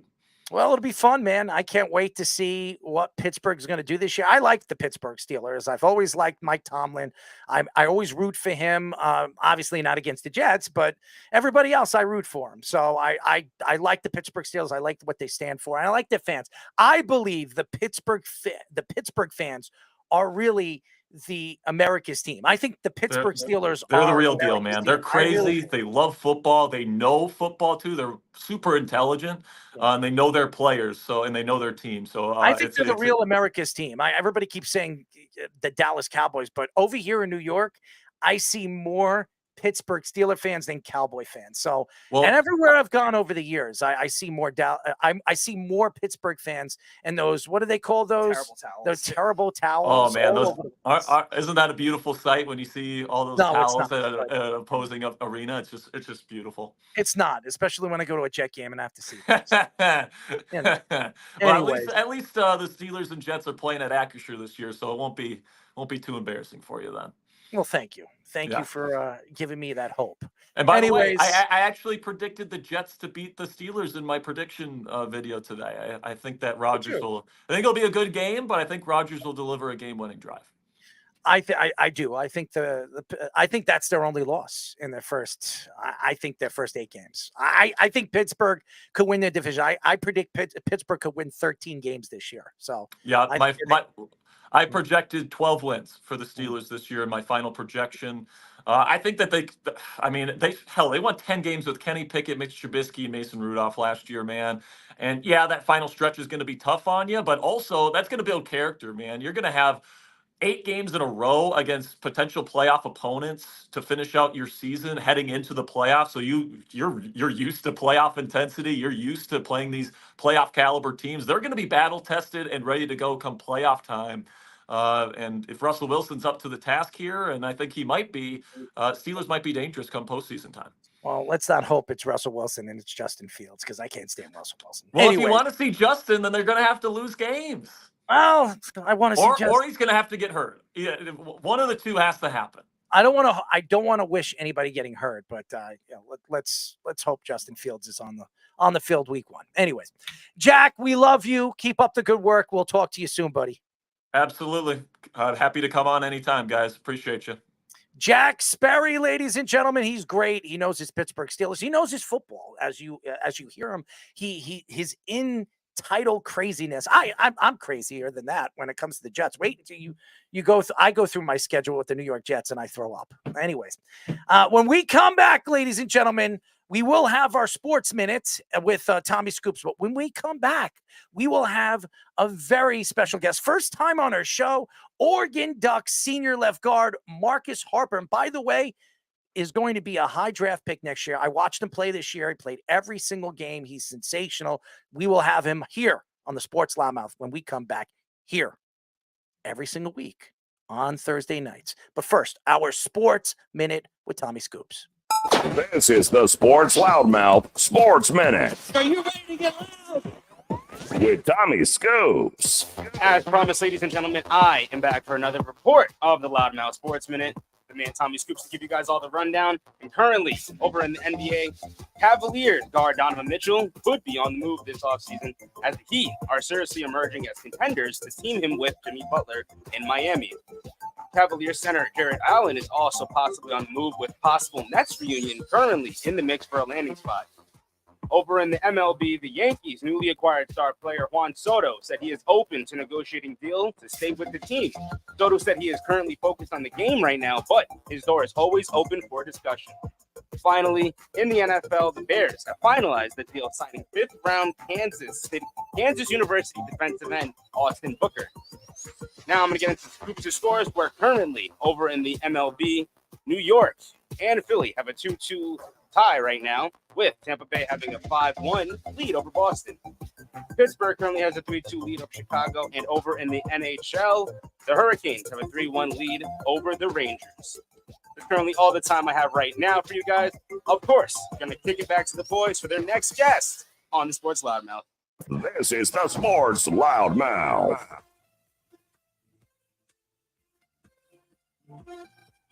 Six 631-672-3108 is the number to call. You're listening to the Sports Loudmouth. I'm your host, Errol Marks, my co-host, Speedy Petey. Remember, you can go to our website at www.worldwidesportsradio.com.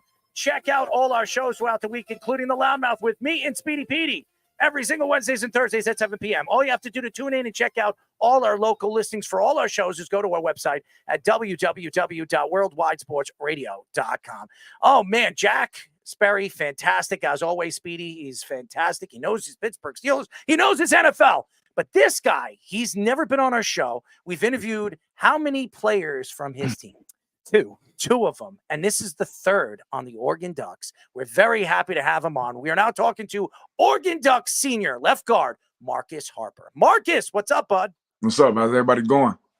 We're good, man, and we're healthy. You're healthy, and we're looking forward to watching the Ducks play this year. I mean, like I said, we've interviewed a bunch of your guys, and you guys this past year. By the way, you have one of the best coaches in college football. He's fantastic. I love his halftime, speeches, and even before the game speeches, especially when when you guys dominated against Deion Sanders and that that Colorado crap. Okay, that's just my opinion. I am not a Deion Sanders fan, especially some of the things that he has sent off the field. I'm sure you're a Deion Sanders fan, but I'm not going to get you in trouble. But let's get into the Oregon Ducks going into this season. It's a new season. You have a chance to win a national championship. You guys, obviously, you don't have Bo Nix there anymore. He gets drafted, but you have a good young quarterback, and you have an opportunity again this year to be one of the best teams in the country. Tell us what to look for, what we should be looking forward to this season with your defense and your offense in a very new season for the Oregon Ducks. Yeah, I mean, you're going to find the same old Oregon team with a different little flavor to it. The same team that you've seen the last couple of years with Coach Landon coming through, that hard-nosed, flashy football that we like to play. You're going to just see more of that just on a bigger stage. I mean, it's going to be the same. It's going to be the same goal, just a different team. And I'm just excited to get it started. I'm going to lie. So Bo Nix, what have you seen from him in your time there? And what do you think? How do you think it'll translate into the NFL with the Broncos? Same. I mean, Bo, he's been the same guy. Like, if you listen to Ted's talk, his younger brother, he said he was like this, like the way he was in high school and how he was at Oregon was a pro. Like, he was my locker buddy. So, like, we talked every day, was joking around all the time. But when it came to being on that field, that man was, he was about his business. So when it came to that, he was I mean, it'll translate over to the field. And I mean, it was just great to just have a guy like that. I'm looking at some of these plays, man. I remembered all of these moments. It was cool to block for a guy like that for 2 years because I mean, I probably said this on a different platform, but like I get so desensitized to having like great guys around me. And like I said, Bo went 12 to the Broncos. That big guy, 58 jogging down that field, 58. Jackson Powers Johnson, went to the Raiders in the second round. So you're gonna see a lot more guys from Oregon just do our thing on a big platform. And I mean, again, I'm just excited for it because I was here when we were we've always been good. But to see us take new heights and new leaps, I'm excited to be a part of this team again. As everybody knows, we are talking to Oregon Ducks senior left guard Marcus Harper. First time on the Sports Loudmouth. We've interviewed a bunch of his teammates, and they're fantastic. They have a great program right now. Tell us a little bit about your head coach. I mean, we've heard a lot about him and Coach Lanning. He's got a great personality. He really shoots from the hip. That's what I love about him. Some people thought he was on his way to Alabama. I mean, there were some people thinking that he was going to take that Alabama job, but he decided to stay with the Oregon Ducks. What type of coach is he? And tell us a little bit about things that we don't know about him that you know about him in the locker room. Yeah. I mean, Coach Landon, I know we knew the type of guy that he was, right? Real crazy, I guess you could say, but he about his business too. You know what I'm saying? Like he's a winner. Like he wants to win football games. He did it when he was at Georgia, and he brought that same coach over here to Eugene. So when he had the opportunity to go to Alabama, it was no surprise to us because, we know the type of coach that he is. And we know that when you win like that on big stages that people are going to be calling to ask you to come to their services. But the biggest thing, like he's a loyal man. He said, he wanted to create something special in Eugene. And I mean, he's doing that. He's proven that the past 2 years, obviously taking us to the Pac-12 championship. And then we've won the Holiday Bowl when he first got here. And then we just won the Fiesta Bowl last year. So we're doing nothing but go up. And I mean, as the crazy pregame talks, that's cool. But I mean, just this past weekend, a lot of us had went away for a little trip, a little team bonding activity. And he was on a car ride back, playing some music, playing some King George, playing some Her, playing all types of music. So he got a nice little music tape, got some nice little music palette to him. I didn't know myself. So it was nice, to be on that ride back with him and kind of hear his different music taste. So, yeah. One of our fans of the question, Chris asks, what is your take on former teammate, rising star in the NFL, Penei Sewell, just got a big contract with the Lions? Yeah. So the bittersweet thing with Penei was like, as soon as I came into college, I came in during that COVID, that summer or whatever, Penei literally left. So I maybe had like 2.5 workouts with Penei, and then he declared. But I played with his younger brother, Noah Sewell. I played with him for about 2-3 years now. And I mean, they're inevitably one and the same. They literally just play different positions. Very family oriented, very about their business, very fun individuals. You like every time that the Sewells come back to Oregon, it's always fun. It's always light. It's always cool with them. And they're my boys. As everybody knows, we're talking to Oregon Ducks senior left guard Marcus Harper. Marcus, when we look at the offensive line, to me, it's the backbone of the team. It's everything to the offense. Yeah. If you don't have a good offensive line, you can't run your offense. Those are the guys that protect the quarterback and open up the field for the wide receivers and the running backs. When you look at your offensive line this year, what stands out from all the rest? Do you believe this is one of the best offensive lines in the country? Absolutely. Not only do I believe that, I know that for sure. Last year, obviously, we had a goal of achieving and be the Joe Moore Award winners. We came up short, and to have every single piece come back from that, and I mean, to be a part of that is kind of like a surreal moment. We had JPJ Lee, like I said earlier, but we returned 2 top tackles in Josh Connolly and Johnny Cornelius. You got Pancho Lalulu, he's going to be our center, and then you got me in there, obviously holding down at left guard. And then we gotta figure out who's gonna be our right guard, but we know whoever's gonna be is gonna be somebody that fits the bill, fits the continuity of the team. And then we got a bunch of guys who may not get their shine, but I mean we got some dogs that's backing us up that if God forbid something happen, they'll fill it in and it's no drop off. So I mean we just got depth. We got some good guys in that room, and we're led by a hell of an offensive line coach and Alik Terry. So I mean we just got a great room, and that just stems from our coach, our head coach, and then that stems from offensive line coach. So, I mean, you put that together week in and week out, I mean, this is something that's going to be special. So of that offensive line group, or even of the entire offense in general, who is the funniest personality, best personality, and who's the biggest trash talker? Why do we have to ask who's the best personality? It's me. Like, let's call it. It's me. Like, biggest personality in that line is me. Like, and if you want to have somebody else try to debate it, we could go bar for bar. Like, it's always been me. I'm one of the biggest personalities on the offensive line. Now, when it comes to the team, I might get outmatched. I got Tez Johnson in there. You feel me? I got Dylan Gabriel, who I don't know if people know, he's a big personality too. You know what I'm saying? Like, we got a big personality, but for showing the offensive line room, you know, it's me. And biggest trash talker, you know, we kind of let all of us, we kind of let our work speak for ourselves. Like, you know, don't nobody really try to come for us. But I mean, if anybody got to try to pop it against us, I'm pretty sure any 5 of us, I ain't got no problem popping our stuff real quick. Marcus, we watched a draft just a few weeks ago, actually a week and a half ago, and we've seen a lot of offensive linemen go early in the draft. And some of these guards went in the second round. I mean, this was an offensive line draft. Next year, they're saying it's a defensive line draft. You're going to be a draft prospect next year. Where do you see yourself, and how high do you see yourself going into the draft? Yeah, obviously my goal is to come out into the draft as a number 1 interior offensive lineman. That's something I strongly believe I know I'm capable of achieving.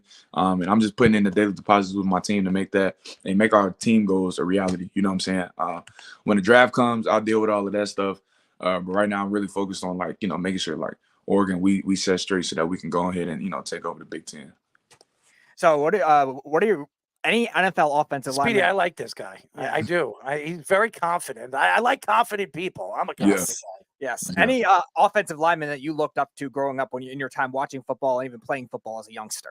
Yeah. So when I first got to high school was the first time I ever played football. I never touched football before then. So kind of being new to the offensive line world was surreal. So I was able to soak up anything from everybody.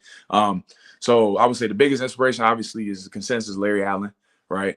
Larry Allen was kind of like who I saw was like, okay, this is how football is played, like through and through. Then Trey Smith, I would say, would be next guard for the Kansas City Chiefs. And then as I got more older, I started looking at different players. Got Trent Williams. Tell me when to shut up, because I promise you I'll go down the laundry list. But we got Trent Williams. We got the Pouncey twins. We got Shaq Mason. Jonathan Hadnot Jr. He played for the Dolphins, I believe, the Browns, the Cardinals. Kelechi Osemele, that's somebody people probably don't know. You know what I'm saying? Rodney Hudson. So I kind of went down and went through everybody, you know. And as I see like offensive linemen just go in these drafts, like I remember it was such a surreal moment. I remember when Cesar Ruiz got drafted. I think it was in the COVID draft. And I think maybe 2 years ago, I went down to Dallas to train, and I actually got to, you know, meet up with him and just talk to him. And that was such a surreal moment, because I remember back in high school, I was watching his IMG highlights. You know what I'm saying? So I've always been an offensive line sponge. I've always been like a football sponge ever since I got introduced to the game. So, yeah, I just look at offensive linemen year in and year out and just see, you know, get to enjoy and see good offensive line play.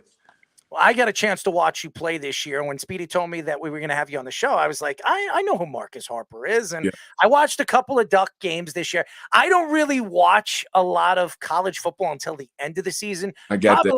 I'm a Seminole fan, okay? I'm a Florida State Seminole fan. So, and my Seminoles finally had a good season, and they got screwed, okay? I'm just going to say it. They got screwed. Thank you to the board of, you know, whatever, the NCAA, whatever you want to call it, those old bastards. They didn't have my Seminoles in the playoffs, but whatever. Yeah. I love your team. I love your jerseys, by the way. And you guys have so many different jerseys. It's unbelievable. I actually have 2 of them. I've ordered 2 of them from you. Yeah, I love your jerseys. I absolutely love it. I mean, you have the Jordan side on it. I'm not a Michael Jordan fan growing up, but I love his stuff. I buy the 20 combinations, though. I mean, if you see my sneaker collection, I've got practically every single Jordan known to man. Oh, we're going to have to talk then, yeah. Because we got to talk, man. Yeah, we got to I'm talk a big sneaker collector. I am a sneakerhead. I'm as real as they get. Sneaker and hat collector. I am the crazy one. But anyways, when we look at Oregon and tell us a little bit about your school that people wouldn't know about Oregon. Obviously, the girls are pretty hot over there. I won't lie to you there. But what is it about Oregon that draws people to go and want to play over there for that football team? You got to come over there and fill it up for yourself. I'm not gonna lie to you, but I mean, it's really the atmosphere. It's the atmosphere and it's the people. Like when you come over there, like it's a real family like feel. I'm from Chicago, so like I'm big on family. You know what I'm saying? When I came over there, obviously I was recruited by different staff, but that same family feel, that's through and through. You know what I'm saying? Like you always get to know the person to the left, the person to your right. Cool with the janitor. Cool with everybody. You just get cool with everybody. So I mean, however long you're there, like you feel like, okay, I know who this person is. I know who this person's mom is. Whether they're from Florida, South Carolina, Antarctica, France, it don't matter where they're from. You come to Oregon, you're gonna feel like it's gonna be family automatically. That's crazy, man. Yeah. I love the sound of that. I mean, just don't be like Eli Apple's mom, okay? I mean, God, no. That woman is out of her damn mind. I mean, when he was drafted, I mean, he was the 8th pick by the New York Giants? Number 10 after they couldn't get their 8th. There you go. And she was speaking for him. I mean, as long as the moms stay outside and just be a mom, don't speak for your son. I'm loving the mom thing. I'm loving it. But anything outside of that, I'm going to be one of those guys. Mom, could you just let me speak for 1 second? Or in the case of OBJ's dad. Oh, yes. That's good. How about Jamal Adams, his father, when he was crying and he doesn't want to be with the Jets anymore? I want to be a cowboy. No, I'm not embracing it. Oh, man. So we mentioned we had 2 of your teammates on the show in the past. Terrence Ferguson was one. It's been a while, about 2 years since we've had him on, but he's been on 3 times. And then recently, as much as 2 months ago, Marco Vidakovic. We love Marco. Big Giants fan. And that's the only reason why I don't like him.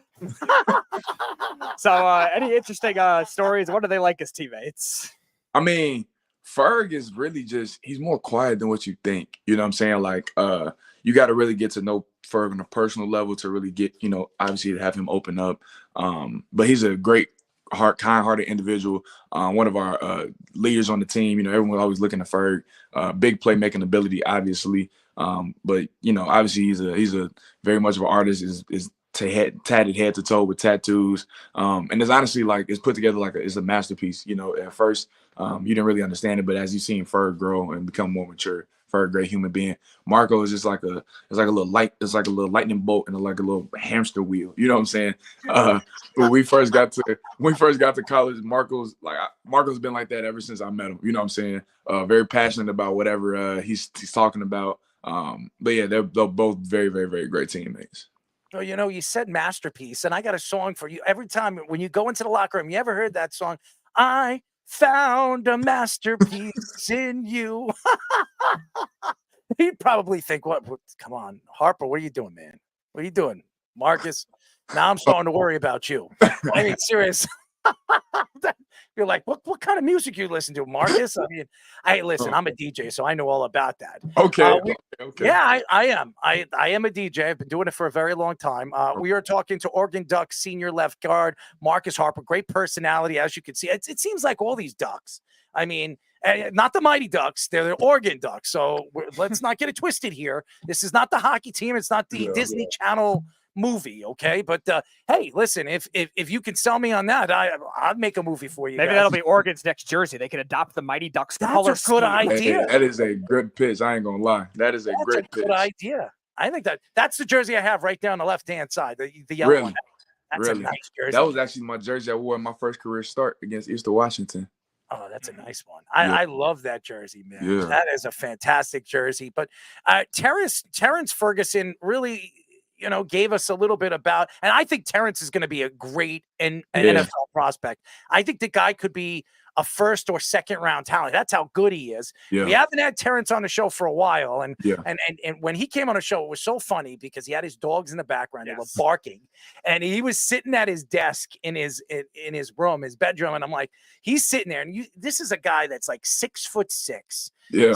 6'5", 240 pounds, could run like a deer and jump and catch. And I mean, the guy's unbelievable. I watched him play a lot this year. He's fun to watch. Yeah. Now, honestly, what is it about him that can translate into the NFL as a player, as a senior player that's watched him grow as a player? Yeah. I mean, he's a tight end, but he moves more like a receiver. Right. So, I don't know too many. I mean, the only one I could kind of see his game transfer to would be like Travis Kelce. Wow. You know what I'm saying? Like Ferg makes one-handed catches like religiously. You know what I'm saying? Like, so when we see it done in game, it's not like it's a like we've never seen it happen. No, that's normal for Ferg. You know what I'm saying? Actually, some of his more practice catches are more fun to watch in practice than in games. But I mean, just big playmaking ability. Like when it's a one-on-one, like it's really like that's Ferg's ball. Like he's not gonna let nobody like just take it from him. And I mean, he's been doing that. And like you said, you just seen him just mature and like just his ability. Like he knows his strengths. You know what I'm saying? He understands what he needs to grow as a player and stuff. But I mean, just as those strengths have gotten stronger, his weaknesses have gotten stronger too, right? So you just seen the maturation from him. And I mean, he's just, again, big playmaking ability. Like Ferg is like another receiver for us, right? And I think, that's something that you don't see a lot in, from tight ends more so. They have a very strenuous job of having to know run plays and pass plays. And as much as dominant as Fergie is in the run game, he could really, do his stuff in the pass game. So I'll tell you why he's grown. I'm going to tell you why he's grown. He's been dating his girlfriend for the last year and a half, 2 years. Every single picture he posts up on Instagram, it's him and his girlfriend. And I laugh. I don't want to send anything to him because he follows us, and I don't want to get him. I want to get him on the show again because I think he's an interesting character. But I'm going to tell you, he's in love, man. That man is in love, and that's why he's growing like a man. Yeah, I got to give props to him. When you find the one, you found the one. I haven't found the one yet, but when you find the one, and then if that's what is a byproduct of that, I need to get on that train a lot sooner than. You got to hang out with her girlfriends. Sharon is caring, Mr. Ferg. I mean, that's what I'd be telling him. I mean, just wherever you found your duck, I want to get in that pond, baby. I'm pretty sure you did say that like the second time we had him on the show. With that exact analogy, too. Something along those lines with the ducks. Like, I think you did even say something around that. I love messing around with you guys. You guys are growing, and you grow on me. Well, we've interviewed so many youngsters, guys that are heading to the NFL, and they come back on our show when they become NFL players, and it's great to watch you guys grow. We interviewed Riley Leonard. We've been interviewing him since he was a high school. What was he? A junior? Yeah, and he was living literally on the southernmost part of Alabama at the time. He was a junior, and and he came on a show and we were interviewing. He was a 4-star recruit, and we were speaking about him. I'm like, yo, Riley, you're going to be a great college player. There's something about you, man. And then Errol tried to have a pizza delivered there, too. I tried, okay? I was trying to hook him up with some New York pizza. I'm mad at Riley, okay? Because Riley came over here last year, and he said it was the first time in New York. He didn't reach out to us. He didn't say anything to us. And then, hey, you know what? He goes out, and he has his first New York pizza. I'm upset at you, Riley. I am not very happy with you because you could have reached out to us. He said the next time he comes here, he's going to be short. Hey, he could be the next Giants quarterback next year. It could very much be, very much happen. When you look at your team this year, and this is something that everybody has asked me to ask you. Bo Nix is gone now. Who is your starting quarterback going into the season? And do you think he's the type of guy that can get you over the top and win you a national championship? I couldn't even tell you who's going to be our starting quarterback going into the season because we got just that much talent between Dylan Gabriel, Dante Moore, Austin Novosad, Brock Thomas, and Ryder. So I couldn't even tell you. They're all great quarterbacks. You know what I'm saying? So and that's what fall camp's for. You know what I'm saying? Like figure it out who's going to go into that game. Being the number one quarterback, but whoever it is, like just know it's a dog, and just know that dog got a dog behind him, and then that dog got a dog behind him, and so it don't really matter who you put in. Like we got options and we got flavor, so it really don't matter who is going to be. All right, Speedy. He's talking about dogs. I want to hear your bark, man. Give me a roaring bark. Go on, Speedy. What the hell is that? It's like a moaning dog. You know what's crazy? So my teammate, Johnny Cornelius, and this is going to be so hilarious. So every time we have like a team run or something like that, Coach Love, our strength coach, always gives us hype before a team run or something like that. Johnny Cornelius, New York native or whatever, like he always does this bark. And ever since he's gotten to Oregon, I can't stand it because I'm like, bro, what are you barking for? You know what I'm saying? But that has to be a Northeast deal. Like y'all love to bark. That has to be that. That's what that is. Well, A lot of Speedy people say he could be the first tackle off the board. If the Giants are bad again, maybe they could draft him. likes, he has a dog that likes to do other things to him, right, Speedy? Unfortunately, Marcus, I don't know if you want to go through those details. Errol always twists the story, though. It was supposed to be an accident, and Errol was claiming it was something that he wanted to feel. Let's just put it that way. He always twists the story, though. Oh man, Because it's a funny story. What kind of dog opens up your door when you're naked? I mean, All right, no, he probably knows too much. So now I might as well explain it at this point. So I was getting dressed. This was when I was in college. So normally I lived on campus, but I was home that weekend. And my younger brother took that room. That I just sometimes stayed in. So he took the room for himself. I would crash in there when I was there. So I was getting changed to go to my, at the time, college sports show. And this dog, he slept in there at the time, so he apparently knew how to barrel his head through. So he sneaks in when I'm changing and starts sniffing in that area and makes some physical contact. Let's just put it that way. There it is. Look at that, Marcus. I'm not licking anyone. Yeah, that's now you heard the I'm sound. not licking anyone. So now you heard the I'm sound not licking bite, anyone. Marcus. So now you got pretty much the whole story on that. So he just likes to exaggerate it a little further, a little more than he should, especially in front of our guests. Oh my God, I'm gonna have a heart attack. Willie Whopper, Speedy. Willie Whopper. Now you've also gotten a bit of our soundboard too. That he just likes to take a bunch of these crazy things. Oh my God. Oh, Marcus. Sorry, Speedy. I'm sorry, Speedy. At this point, I'm used to it.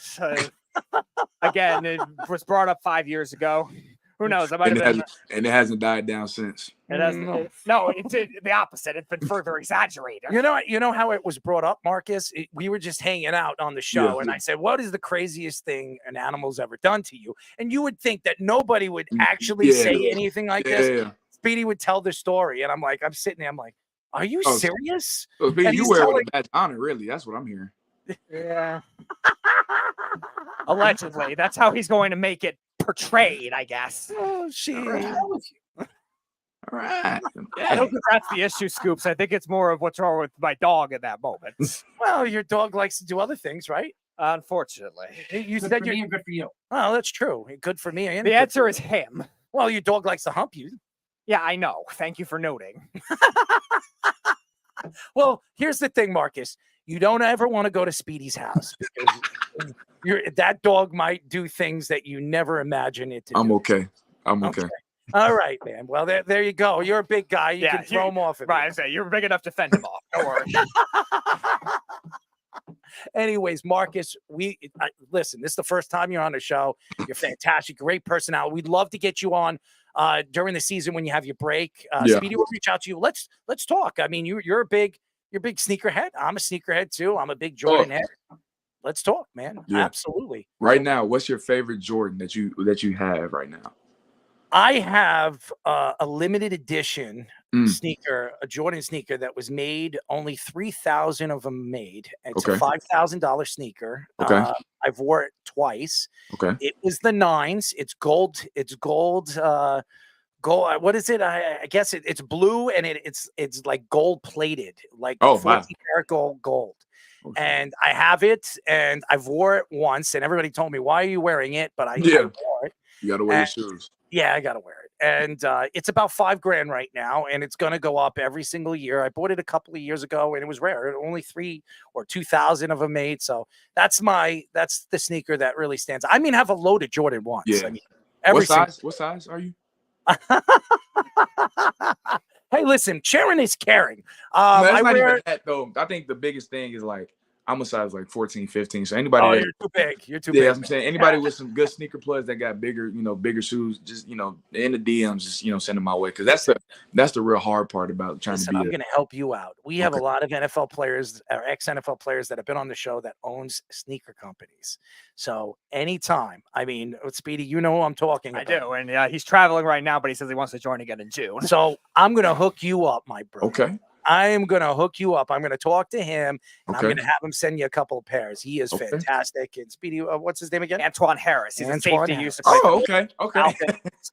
And he has this. He's known with his brand as Sneakerhead, and that's the way he brands it. And he's done a lot of different events with all these different sneakers that he's done, and he has a whole collection. Like one time he was on our show, I think it was the first time he was on our video feed because the first time we had him on was only audio, and he had he had a shelf, about like 20 shelves of sneakers. He had a room of, it looked like a back room of a sneaker place. Okay, it was ridiculous. That's the dream, honestly, just to have a whole room just dedicated to sneakers. See what I do. Okay, I'm gonna. I can't show it to you right now, but I have a whole closet. I have like 40 pairs in the closet, and I have about Scoops is over here. I have a big studio over here. I have about 100 sneakers, stacked up. I don't keep them in the boxes. I get rid of the boxes. Okay, I'm like that too. I don't keep the boxes neither. Yeah, the box it takes up too much. Takes up too much space. Okay, and they're stockpiled over them like 4 deep. And you could go around. I've got Jordans, I've got Air Zooms, everything. So I love collecting sneakers, and I don't wear really any of them. So everybody says, "Why the hell do you have them?" I don't know. I like to look at them. But I wear them once in a blue moon. I mean, you got to wear them when you got a nice event. You going out, you know what I'm saying? And you just pull out a fresh pair of kicks. We're right here. I get it. I've been like, listen, we got to talk. We got to talk. Absolutely. He'll reach out to you. We'll swap numbers. We'll have a conversation, buddy. And I'm going to hook you up. We're going to get Antoine Harris to hook you up with some sneakers, maybe some of your teammates. I think he'd love to do that. So. Yeah, that'd be nice. Yeah, because I know we got some guys on the team. We got some drip. Tez Johnson going to be one of them boys that's going to really, just love this. Oh, I'm telling you, we'll hook you up, and don't forget us, my friend. I got you. I know. And don't forget about what happened. What happens if you go to Speedy's house? Okay, don't forget. What's your dog's name, Speedy? Jake. Jake. Stay away from Jake. All right, I got. All right, Jake and the Fat Man. You ever see that show? He's far from overweight. Oh, that's true, but he's a pretty big dog. He's a pretty big dog. He likes to jump on your back and hump you, right? Yeah. Jeez. And the worst is in the summer if I have shorts on too, and scrape my legs. Summer's terrible for you. I know summer. You just gotta walk in with some protection. Eric's face. No, he'll literally just scrape my legs and just do fast. Y'all need therapy. Yeah. Who admits to this? We're in too deep already. At this point, you just honestly, Speed, just keep digging that hole. You're already in there. Just keep digging. Oh, he likes to dig. That's for sure. I didn't say that.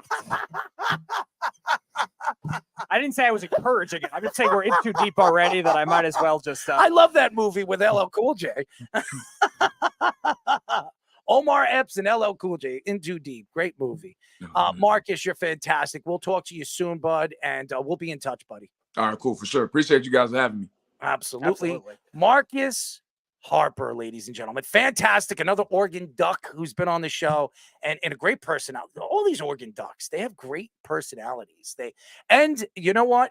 They stand by family, and that's something that I like about a lot of these young football players, because when you get to that next level, it's you're trying to be the best, and you want to learn growing in college football. And I think that's what Lanning is doing. That's what Coach Lanning is doing, is getting these guys to understand family is as important as winning. So that's fantastic. Thank you to Marcus Harper for joining us.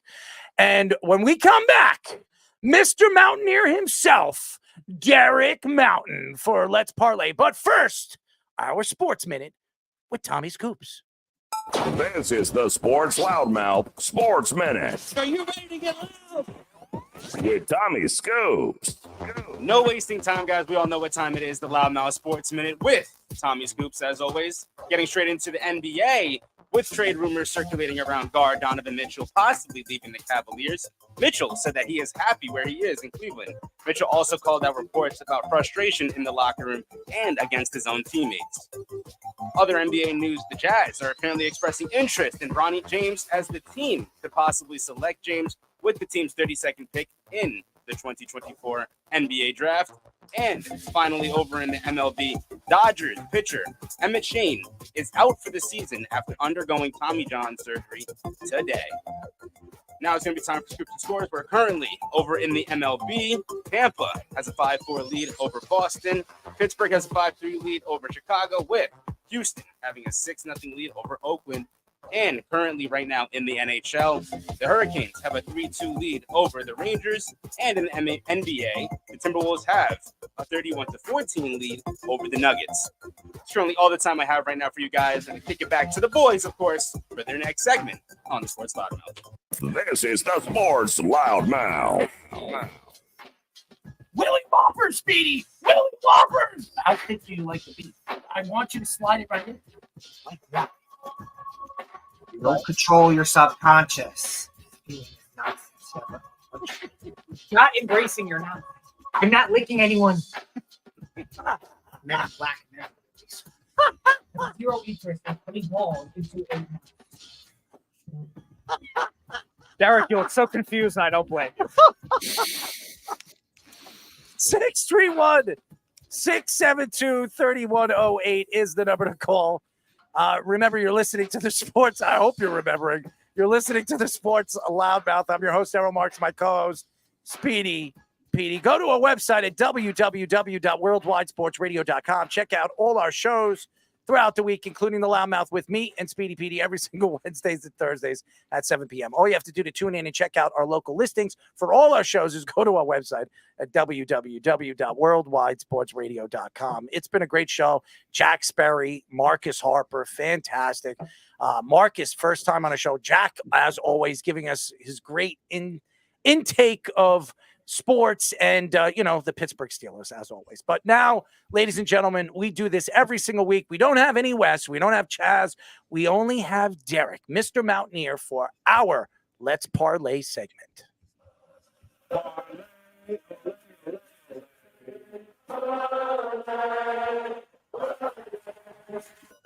It's time for Let's Parlay. Derek. Man, you look good, man. You look healthy. You look like you just woke up from your nice little nap. No, it's just I was watching the Nuggets. Good start for the T-Wolves, but watching hockey. I mean, can you imagine if Carolina comes all the way back here? I think it's going to happen. Nightmares. I think it's going to happen. I mean, could you imagine what kind of stuff they're going to be talking about on sports radio tomorrow if the Rangers lose this game? It's going to be very, very funny. And I'm going to have a smirk on my face because all the Ranger fans want to jump off a bridge right now. Yeah, 10th time in New York. I have a New York buddy that I've been talking to, this whole playoff run between the Knicks and the Rangers. But yeah, he's been a little bit quieter this week with Carolina coming back. Yeah. So, and the funny thing is, Derek, I actually picked him to lose initially. I didn't expect him to go 3-0 and collapse. I was going to say, I don't think anyone, even New York fans, expected them to go up 3-0. But I mean, every game was pretty much close too. New York was just so much better in high leverage situations. Shesterkin's unbelievable. He's probably the best goalie left in the playoffs, but yeah, Carolina, they're finding a way now. Yeah, they are, and that's why they're a good team. Rob Brindamore is a good coach. He's done it before. He's had a very good NHL career. I mean, he played for how many years in the NHL? He played for those Pittsburgh Penguin teams. He's played with Philadelphia, and he's played on the Carolina Hurricanes when they won a championship. He was part of that championship team. Coached by Peter Laviolette. That's right. So, Peter Laviolette knows what it takes to win, as we all know. But I don't think Peter Laviolette was expecting this, and nobody thought this was going to happen. So if the Rangers do lose this game and they go back to Game 7, and Ranger fans will probably jump off the bridge or the Empire State Building or maybe the new Twin Towers or the Towers. I mean, if that happens, it is what it is. But, as an Islander fan, I'm not really hurt by it. As we all know, the Islanders got eliminated by Carolina. So it would be fitting for the Carolina Hurricanes to knock off another New York team. Islanders fan and former Ranger fan, in case Derek didn't know. Thank you, Speedy, for bringing that up. I mean, first of all, I was 11 or 12 years old when I decided to part ways as a Ranger fan, Derek. So let's not get this twisted. And we had Neil Smith on the show, and I explained and we might have him on next week. So really, yes. Neely is coming on. Mr. Nielsen is joining us again. We love Mr. Nielsen. So he knows his hockey too, and he's got a great show right now. Airing, his hockey show. So it's fantastic. But anyways, you had a bet and you had a pick. Speedy, you actually said it before the show. Yep. I made sure to get your Caitlin Clark bet in. Is that going well for you right now? Cashed at halftime. Nice. There you go. Even though they're down by like 30 points, I think we'll take it. It's fine. So I don't think she's shooting the ball very well, but that's okay. Well, you know, your assists. That's all that matters. You know, I'm getting killed right now with that whole Caitlin Clark thing. But hey, you know what? By the way, that take that I had with Caitlin Clark, she could play in the NBA. I still believe that she can. But, you know, as NBA people or even some of these people all over social media attacking me saying, what the hell are you talking about? But you know what? It's a take, you idiots. That's the whole point of it.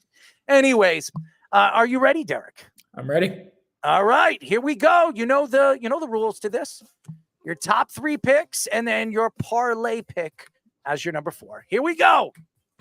Okay, so we had the Caitlin Clark pick that Speedy gave up at the beginning of the show. So I will just give my next 3. So I'll go to hockey. Let's stick to hockey tomorrow night. I'm going to take the Stars on the money line.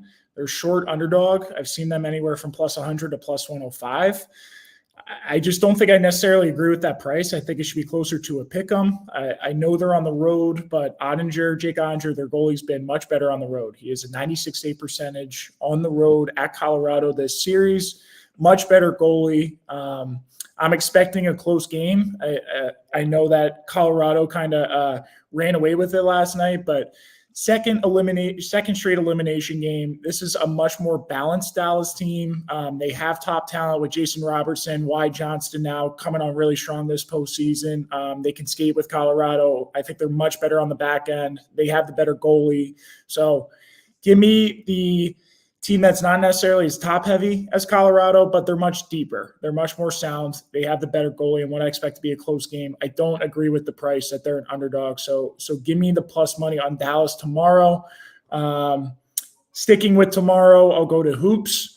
I will go with the Knicks. I will take the 5.5 points. I think that's a lot of points. I know it's at Indiana, but it's an elimination game. They can taste the Eastern Conference Finals. I mean, when was the last time they made the Eastern Conference Finals? Did they make one with Melo or not?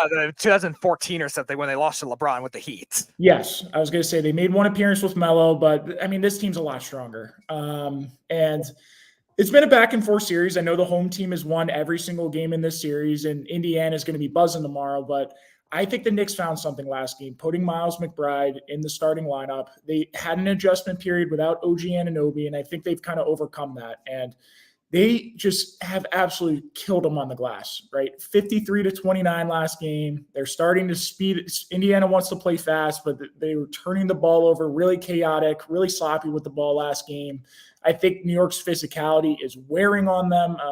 Hartenstein, 12 offensive rebounds last game. I mean, that guy's a monster, right? Brunson's the best player in this series. And between the role players of Hart, DiVincenzo, McBride, one of them, two of them, it seems like every single game is a really nice answer for them. I mean, DiVincenzo, I think, was like 4 for 15 last game. They still won by 30, right? So this is a deep Knicks team. 5.5 points feels like a lot. I think a money line sprinkle is also a good spot here to do that. So I will take the points with the Knicks tomorrow. And for my last pick, I'll go to Dallas basketball. So they play Game 6 on Saturday. I'm going to lay the points with Dallas. It's at 4.5 right now. I will happily lay those points. I just think it's one of those series that the Thunder can't really turn back and adjust to. There's a really young team.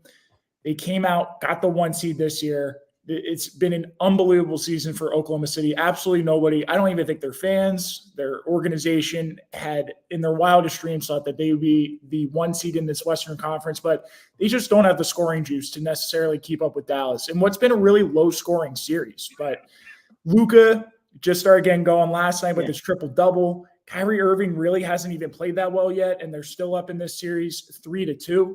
And now they get to go back to Dallas in an elimination game where they can solidify their spot in the Western Conference Finals. I just think that they're top heavy. Their 2 superstars are going to be too much in this elimination game. They have that experience to lie back on, right? Dallas was in the Western Conference Finals 2 years ago. Kyrie has played in countless big spots in his career. And now you're seeing role players like PJ Washington, who was not good for them when they initially acquired him in the regular season. He's been unbelievable for them in the postseason.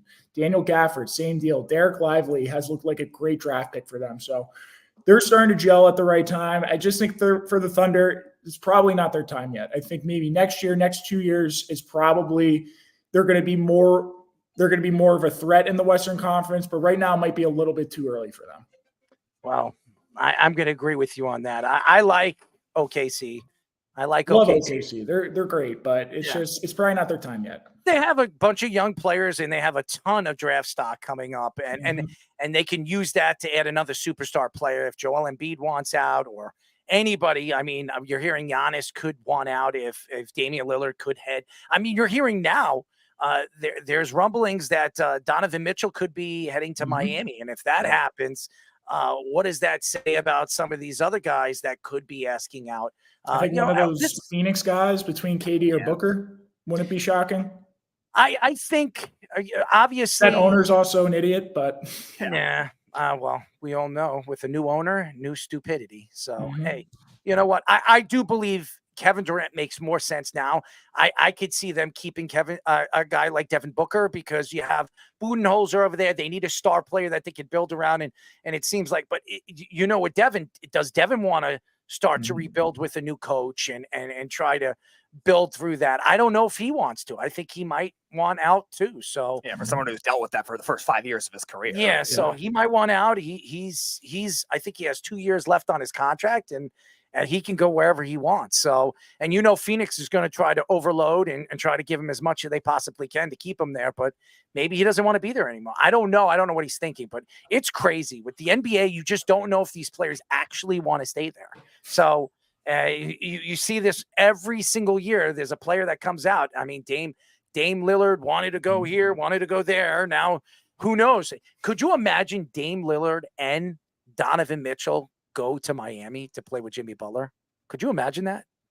Could you imagine that? What are you laughing at? Jimmy Butler won't be complaining about the Celtics and the Knicks if that's the case. That's crazy, but it could happen. That could very much happen if these two guys or one of these guys actually take a pay cut. So it's all about winning and winning championships. And Jimmy might not be there next year. As we all know, Jimmy has opened his mouth one too many times, and Pat Riley has given it to him. I like that.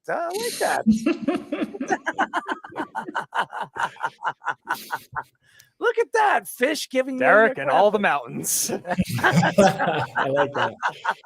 That's funny. Don't worry. At least we're not stooping so low to just do what Jeff said and just say you were from Atlantis and your name is made up. That's right. Zero interest in putting balls into a knot. Anyways, Derek, we really appreciate the time, and say hello to the girl and say hello to the fam, and we'll talk to you soon. But we need to get you on when Wes is here, because you two, that's I call that like the dynamic duo. Okay. And then you have Chaz in the background who doesn't stop, he's like the referee of the bunch, like Chaz did hit a 1,001 trifecta. Isn't this week the Belmont? Yes. No, the Preakness. Chaz did hit a 1,001 trifecta though with the Kentucky Derby for the second straight year. Yeah. Good for him. Oh my God. That's unbelievable. Yep. No, look at him, man. He's probably jumping for joy. He's probably not wearing any underwear, Speedy. Very possible. I don't drink a lot of milk. Are you a meat bender? That's the new line. Go ahead, give me a look. Do you bend the meat? Are you a meat bender? That was the new one yesterday, man. We were talking about bending meat, and Speedy was like, I like meat. I'll bend it. Are you a meat bender?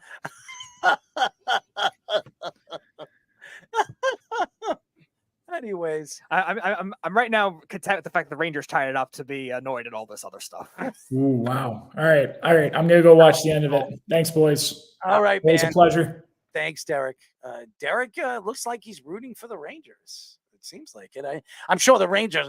Now you have. Oh, there it is.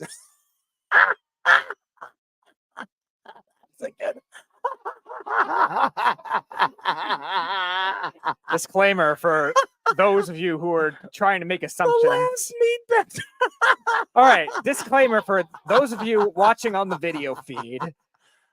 That is not my dog. There's no GIFs of my dog out there, but you did find a good look-alike fish. Oh, man. I'm not licking anyone. He would not be that well behaved at any type of building like that. Let's get through these two stories, and then we'll get through the schedules. We'll get Fish involved with it. We'll get Scoops involved with it. We'll go through both the Giants and the Jets and make our predictions. Major League Baseball accused former Mets president Sandy Alderson of being involved in with former GM Billy Epler faking injury reports the last 2 seasons. The New York Post, Joel Sherman and John Heyman said they found letters of proof of him being involved in those operations in 2022.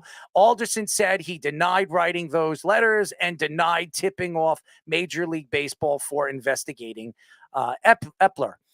Alderson stepped down from the Mets in 2023 and has not got another job since then. Epler was banned from baseball for this season for falsifying injury reports and creating IL spots that didn't exist in order to create more roster spots. Mets players had 28 IL stints last season, tied for 11th in the MLB last season, but only were 15th in amount of time spent on the IL. Listen, I don't know what's going on with the New York Mets. I don't know what's going on with this story. I do know if there's a letter and Sandy Alderson is denying it, makes him look really, really bad. Because if there is physical proof that he has his John Hancock on a paper and he signed it, it makes him the bad guy. And if he thinks that he is going to get away with this, because Billy Epler did not, Billy Epler had to step down, because if he didn't step down, he was getting fired. Yep.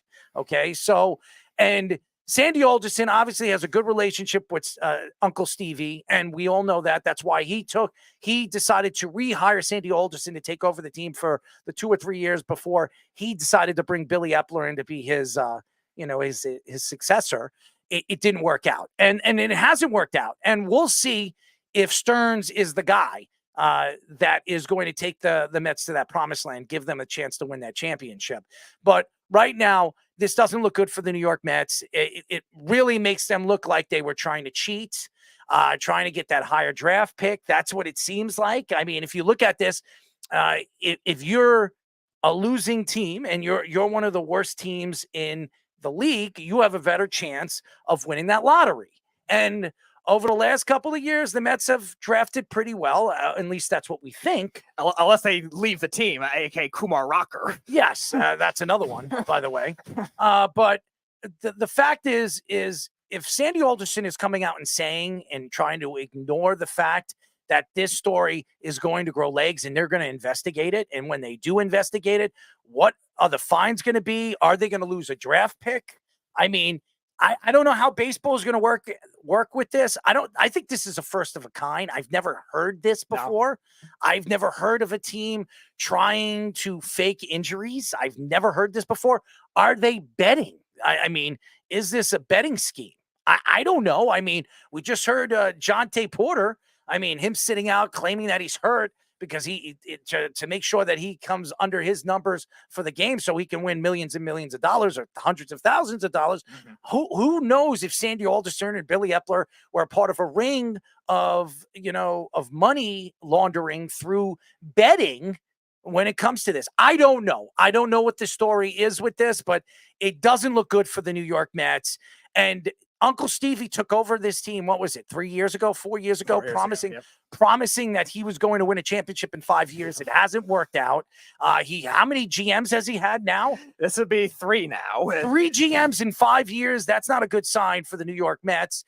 And this is an organization that's trying to rebuild, trying to bring in superstar players to want to play here. Now you hear Juan Soto come out and actually say that he is willing to sign in the middle of the season with the New York Yankees, which pretty much tells me, which we've heard Scott Boras come out and say that his client won't do that. Right. Now, all of a sudden, you're hearing Juan Soto come out and say that he will do that, which tells me he wants to stay a Yankee. So this is not a good sign for the New York Mets. It's not a good sign for the league, because now the Yankees have brought in a player that wants to stay here, wants to be here, and move forward with an organization that has a chance to win every single year. Yeah, and what you mentioned to me, what you mentioned before that was what I'm most worried about with this whole scheme. Sandy Alderson is not technically with the Mets organization anymore. He stepped down last year, and Billy Epperler obviously has been banned for baseball for this year. And granted, he wasn't that good of a GM anyway. He was kind of that last resort pick when they first got him in 2021. What he did with the Angels was not enticing as it was, but upper level is what I'm more worried about, because Steve Cohen, before he bought the Mets, was being suspected of some kind of Ponzi scheme in the past. And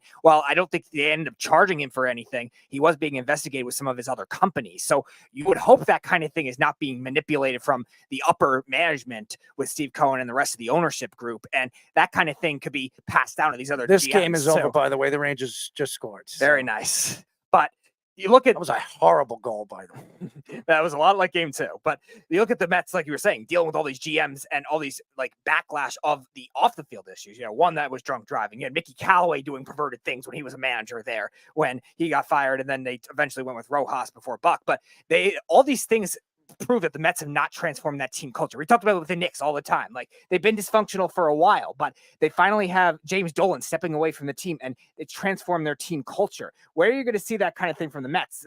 Regardless of Cohen versus the Wilpons, one spend money, the other is cheap. Where is that team culture thing going to lie? And that's what worries me about this upper management part. And David Stearns, the Brewers, you're talking about the Mets being like middle tier on that list. The Brewers are actually very high on that list in terms of manipulating IL too. So he's not afraid from falsifying that if the front office is at this point, which worries me too. Keith, we know that the Rangers took the lead. I just said that about 5 minutes ago.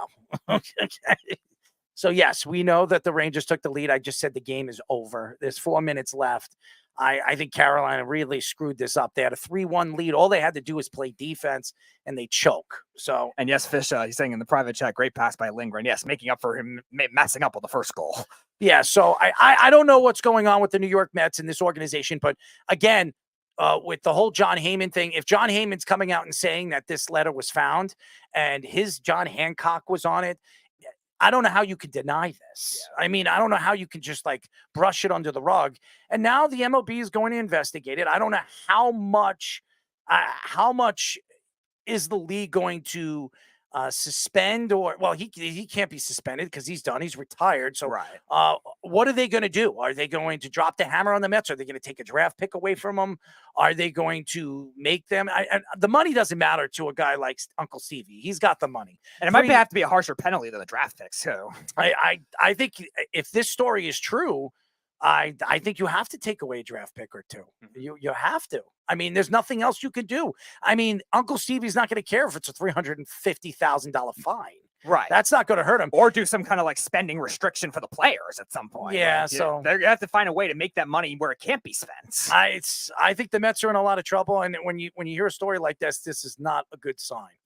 CBS Chicago reports that former Blackhawks contractor Nina Sanderson filed a lawsuit against the Blackhawks, accusing the team of fraud and sexual harassment. She also accused them of breach an oral contract, which includes inappropriate sexual behavior and sending her explicit videos. I'm watching the Ranger game too. Sanders is of a Native American heritage and was hired to help improve relationships with Native American communities. She accepted the position in 2022 with the belief that the Blackhawks would change their logo, which they never did. The Blackhawks have been involved in similar conflicts in the past, including with Corey Perry this season, violating their HR policy. The most notable scandal came in 2010 involving video coach Brad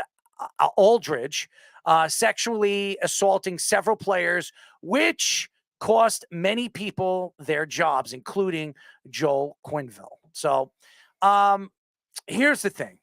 I don't know much about this story. What I do know about this story with the sexual harassment, I'm not surprised that the Blackhawks are behind it. Yeah. I mean, we all know about the Brad Aldridge situation. Over the last 8 years, it's been a big story, and we're still wondering what the NHL has done with that. I mean, again, the NHL has brushed this under the rug. Now, Joel Quenneville lost his job, but then took the Florida Panther job, right, and pretty fast took the Florida Panther team to the top, and then got fired for some stupid reason again. I'm not surprised.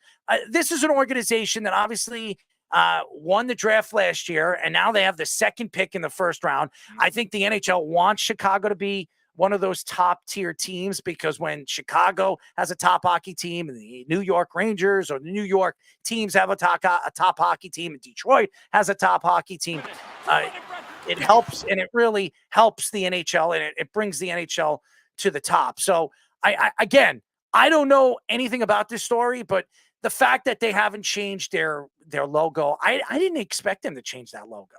I've never heard that the Blackhawks were ever going to change their logo. Now, obviously, we've seen the NFL try to do that. Well, they have done that with the Washington football team or whatever, the Commanders, the Redskins, the different names that they had over the years. I don't know what happened with this oral contract. And again, if they signed it and they said that they were going to do this and they breached the contract, well, then she's got something to argue about. And that's something that she can sue them for and make millions and millions of dollars off of. And again, Chicago is not the organization that you can trust, because the Blackhawks, again, have been doing this for years, brushing things under the rug and not really standing up for their organization and players, and obviously executives sitting there and really just not doing the right thing for their players and for some of their employees. So this is a horrible story. I think the NHL is definitely going to have to look into it and look more into it. And again, it doesn't bode well for the Chicago Blackhawks. No, and we were talking about it yesterday with the ownership of the NFL, like how much that gets covered up too. Obviously, Dan Snyder being the worst one with the whole Native American thing with the Commanders and the Redskins, that name change too, but also all the gross things he did behind the scenes too. And the Blackhawks, now this is three different occasions if you include the Corey Perry one. Now that wasn't as big. That turned out to not be as bit drastic as it was with the staff member, but it still forced him to be cut from the team and made the Connor Bedard situation very awkward with when he got there. Now, obviously, Connor Bedard's generational talent, but like you were saying, like the NHL's rewarding this team for whatever reason when they've done all this crap. It just at some point has to force a change with this ownership. Why don't they reward the Islanders? Yeah, like reward a team that is not doing all these disgusting things behind the scenes. They got Lou Lamoriello. That's more disgusting than anything. Well, yeah, nevertheless, the Islanders, it's funny to think that they're dysfunctional as it is, but at least they're not like the Buffalo Sabres or something like that. But nevertheless, again, I don't know what the story is going to entail. I did read a little bit of this story. Nina Sanders, she definitely has a lawsuit. She'll probably sue for a couple of $1 million, be very, very rich. She can walk away from the Chicago Blackhawks and join the Detroit Red Wings or the New York Rangers and live happily ever after. But this is not a good sign for the Blackhawks. That means if this story is true, management again could be fired. And again, if I was Connor Bedard, why would I want to stay with an organization or be with an organization that can't be fair or even stand up for their players or again, the employees? This is a horrible story. And at a much deeper level too. Like the first scandal with Brad Aldrich focused on a player that was a prospect too. So this was happening in their lower levels, their AHL levels too. And a lot of those players have now come out in the lawsuit. Kyle Beach was the big one, and there were a couple others. Yeah, I remember that. Yeah. And the big deal that people were making at the time too, was not only Stan Bowman coming up, but also core players, Taves, Kane at that time. So, where is the owner? Yeah, when it comes to all this, why hasn't he stood up for these players that have been sexually abused, or a woman being sexually, abused, for an organization that over the last couple of years have been not only for guys, now for women, just being sexually abusive. The Knicks over the years, when Isaiah Thomas was there, he was sexually, there was abusive, stories coming out. And I don't know if it was sexually abuse, but supposedly he was doing things with women that he was working with. And the Knicks, obviously, he was working with the Liberty. They had to, James Dolan, who has a very good relationship with Isaiah Thomas, decided to part ways with Isaiah Thomas. He didn't want to, but he had to, because the press would have eaten him up alive. And now this story right now, the press, Chicago press, you look at this story, if this is true, and the Chicago Blackhawks again have done this with this organization and to me, disruptive stuff during the regular season, I think the NHL needs to step in and do something about it. Right. And it's multi-layered too. When you look at this, woman has been brought in 2022. So this was after Quenneville was long gone. He was like 3 years into his Florida. I think he got fired that year. And then the GM has been long gone too. A lot of those core pieces are long gone. And this stuff is still happening. It definitely has has to connect somewhere back to ownership too. Because remember, this is multi-layered, not just the sexual assault, which is the worst one of it all, but also the Native American thing that they're trying to progress on. Now, the name Blackhawks is not actually based on that. It's actually based on a military term. It was a World War I term, but the logo, definitely you could see where that kind of thing can come in when you're looking at the Redskins, like you were talking about before. The Indians had to change to the Guardians recently in Cleveland in baseball, and that kind of thing maybe is something that they were pushing for, to be more progressive too. The game is over, and not this old school. Yes, New York Rangers empty net goal. Moving on to take on. That was one of the biggest chokes I've seen in an NHL playoff game in a very long time. When you're up 3-1 on your home ice, and it obviously a game that you could be eliminated in, and you're trying to fight back and get back to New York and possibly come back from a 3-0 deficit. That's embarrassing. Yep. That's embarrassing because you were up 3-1, 3-1, yeah. 3-1 going into the third period. And then you let the Rangers score, what, 4 goals? 4 unanswered. That's embarrassing. And the last 3 were in the span of 6 minutes. So, oh, congratulations to the New York Rangers. They beat a team that has no goaltending. And then they head on to the Eastern Conference Finals when they're going to be obviously contending with 2 teams that do have good goaltending. Yep. So it will be interesting. What is the series? 3-2 Florida right now of the other series. I expect Florida to win that series, and I expect that it's going to be the Rangers in Florida. That'll be a good series. Those are the two. I think those are the 2 best teams in the Eastern Conference, and that's what I wanted to see. And if you're a Ranger or a Florida Panther fan, that's what you want to see. You want to see the best teams play against one another.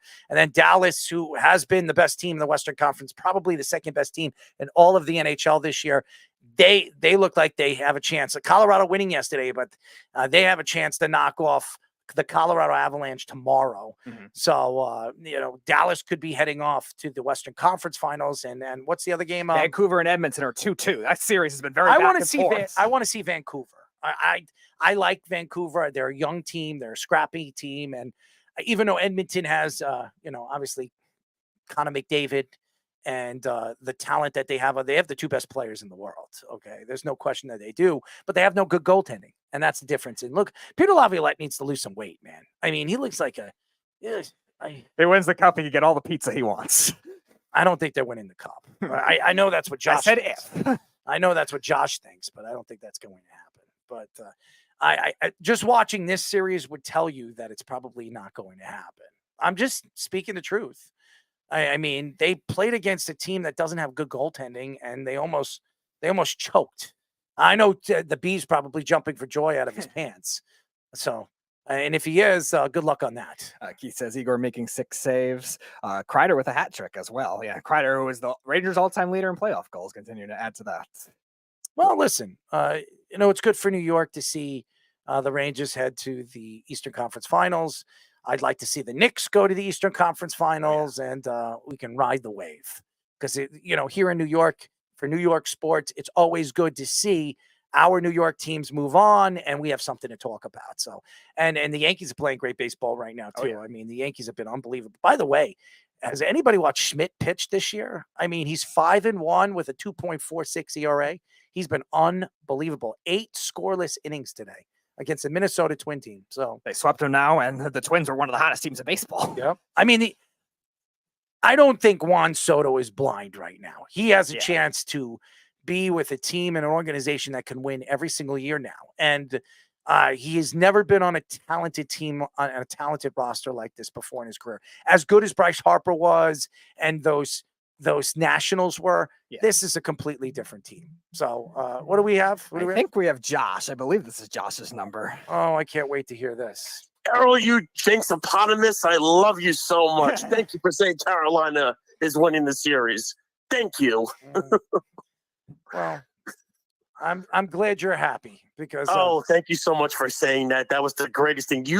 Between you saying that and guys in my fantasy league saying the Carolina is going to make the comeback, it was great. I love that screenshot. Don't worry. Thank you so much. I've got Florida winning the series against the Rangers. Congratulations. Have Florida all you want. I don't care. I'm going to enjoy this moment. You can't ruin it and be a sour sap. Oh, I am a sour sap. Listen, if you want to jump on and listen, if the Bee wants to jump out of his pants and have whatever you want to have that he calls it, let him do whatever the hell he wants. His hockey team won tonight. All right. Are you a meat bender? Are you a meat bender? Oh, it Do was you great. bend the meat? Are you a meat bender? Do you bend the meat? I mean, you could probably have me go outside and jump off of my roof. I'd probably say I would probably do it at this point. Oh, look at that. He's that happy. Look at that. Good for me. Yeah, well, I mean, listen, like I said, whoever they play, Boston or Florida, it's going to be a very tough series. It's not going to make a difference. I'd be surprised if the Rangers won the next round, considering how they played. But listen, I had them winning the Stanley Cup. I'm not going to jump off that ledge now because that would just be silly. But, I mean, all they had to do was just get shots on net against Freddie Anderson, and they couldn't do it, and they found it in the third period. Yeah, and he stinks. Freddie he does stink, but like I said, here's the thing. I understand you don't. I know you don't want to give the Rangers credit, and that's fine. You don't I have didn't say to. that. I did. No, I I'm just said saying. congratulations to the New York Rangers. What do you want me to do? Jump on the bandwagon? No, I mean you could do whatever the hell you want. I mean I don't give a damn what you do. You I'm could go not kick your gonna nose do on the that. air. I could give a damn. No, listen. There's no place like home. You know. I was hey, listen. Like I said, if Where's it's my like, ruby the Gold slippers? Rush- yeah. You're funny. No, but seriously, dude, listen. In all seriousness, Rangers win tonight. Hopefully, the Knicks can close that bad boy out tomorrow. Let's go. Come on. I'd on, be very guys. happy. Come on. Listen, what's going to happen tomorrow is I'm going to be emceeing a wedding, and I'm going to be back and forth watching it on my phone. It sucks. I'm not going to get a chance to sit in front of it. Well, by the way, so I'm not even going to see you tomorrow. That does stink. But anyway, besides that, in all seriousness, I know we were all. I mean, I know Speedy's ecstatic about the Rangers right now. But going into what could happen if the Knicks win the series, listen, I'm not counting my chickens before they hatch because we all know what could happen. But if they play Boston, that's going to be a very intriguing series. Yeah, well, because I want to look at that coaching matchup, Missoula versus Tibbs. I mean, that's a drastic, a huge advantage for the Knicks in that one.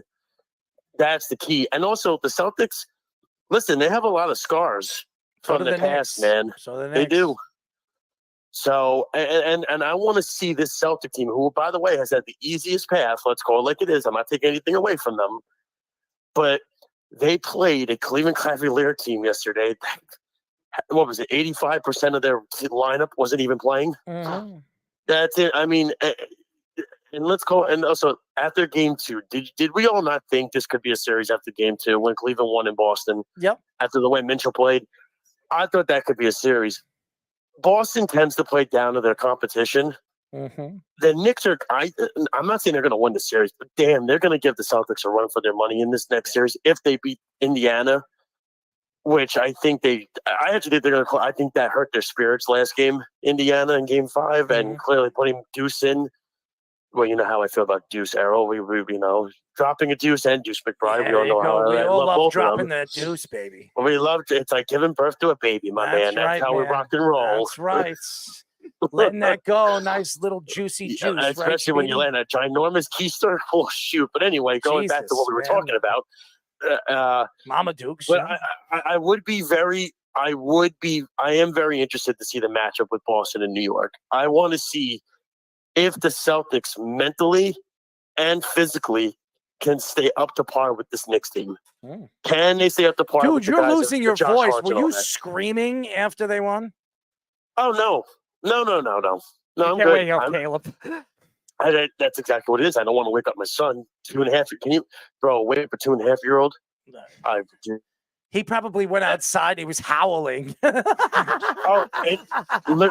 It's so funny. I actually have on my doorbell camera outside the blink. I went outside the door and it was recorded. I screamed outside my house. Yes.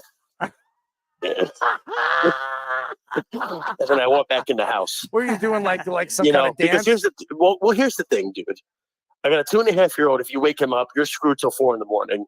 And then I got my wife who's pregnant. You wake her up, she's going to have a conniption on me for the next hour and a half.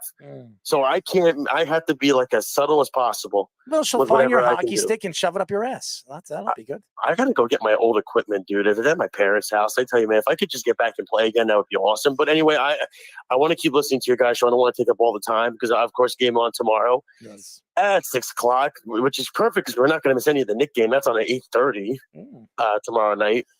But I'm very, like I said, we could talk all the hockey about, but I'm very intrigued by if the Knicks, and I think the Knicks have to win this game. Here's what the Knicks need to hope for. So if the Knicks win tomorrow and Minnesota wins, the Knicks series would not start against Boston until Tuesday.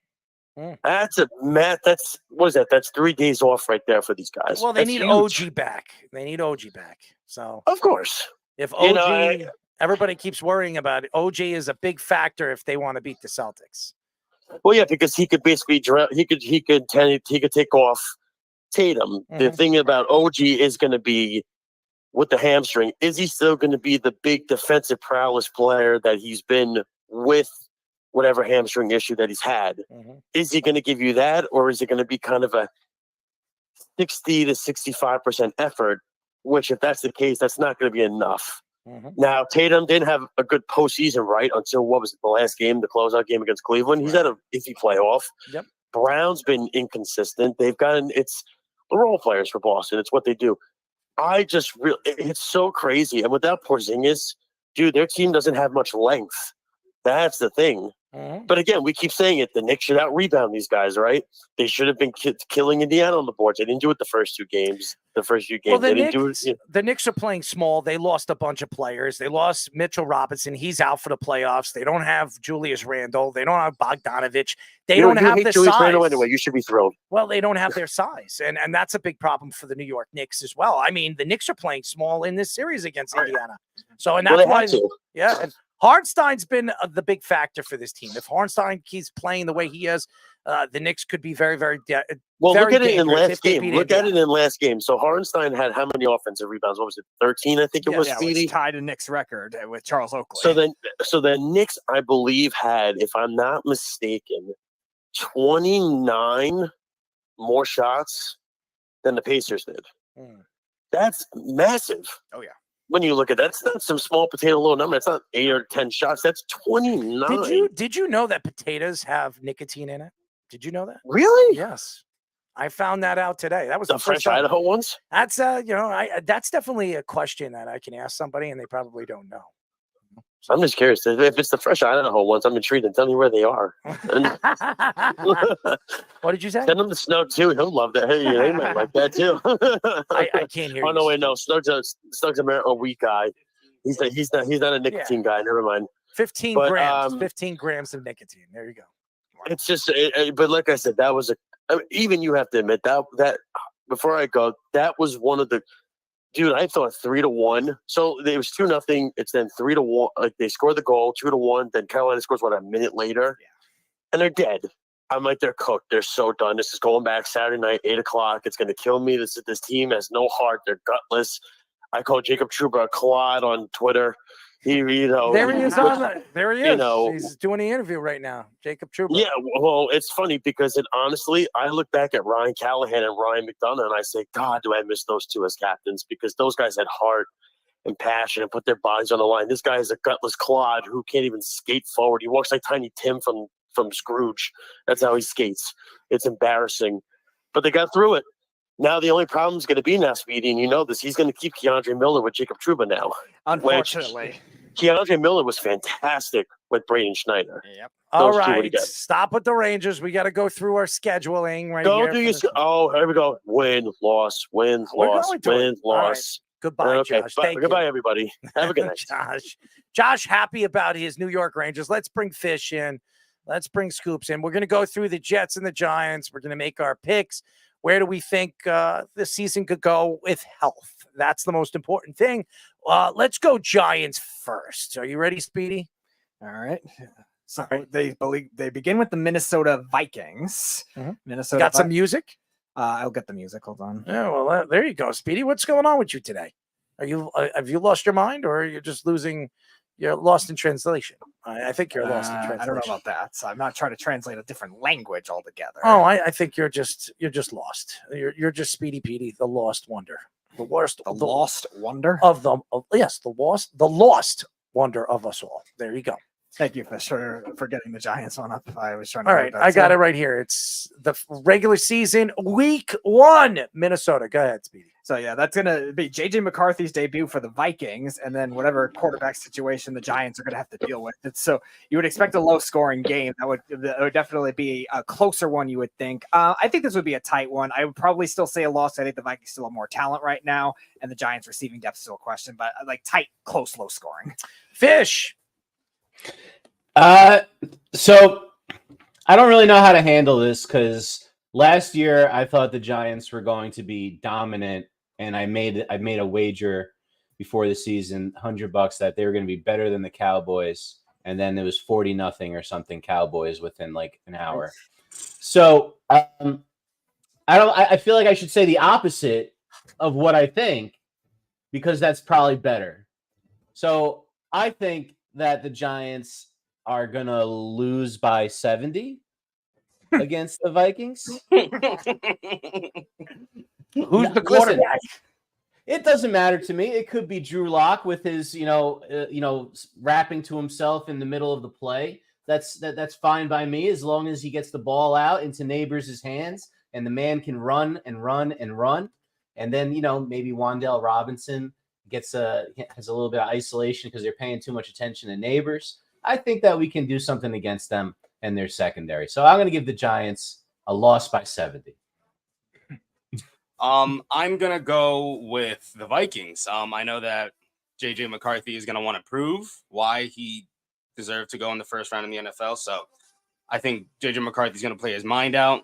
I think the Vikings, like Speedy you mentioned a little bit, they just have a little bit more talent than the New York Giants as of right now. And also, like you mentioned, with the health of Drew Lock at quarterback and their wide receiver room being questionable, I'm going to take the Vikings for game one. First of all, it's in New York. It's not in Minnesota. And again, I think that the Giants are a better team. I don't know who the quarterback is. JJ McCarthy going to win the job? Or are they going to start one of their veteran quarterbacks? Sam Darnold. Sam Darnold. Maybe he wins the job. I don't know. I do like some of the moves that they made in the offseason, but again, none of them are Kirk Cousins. And Jefferson is going to be a shell of himself.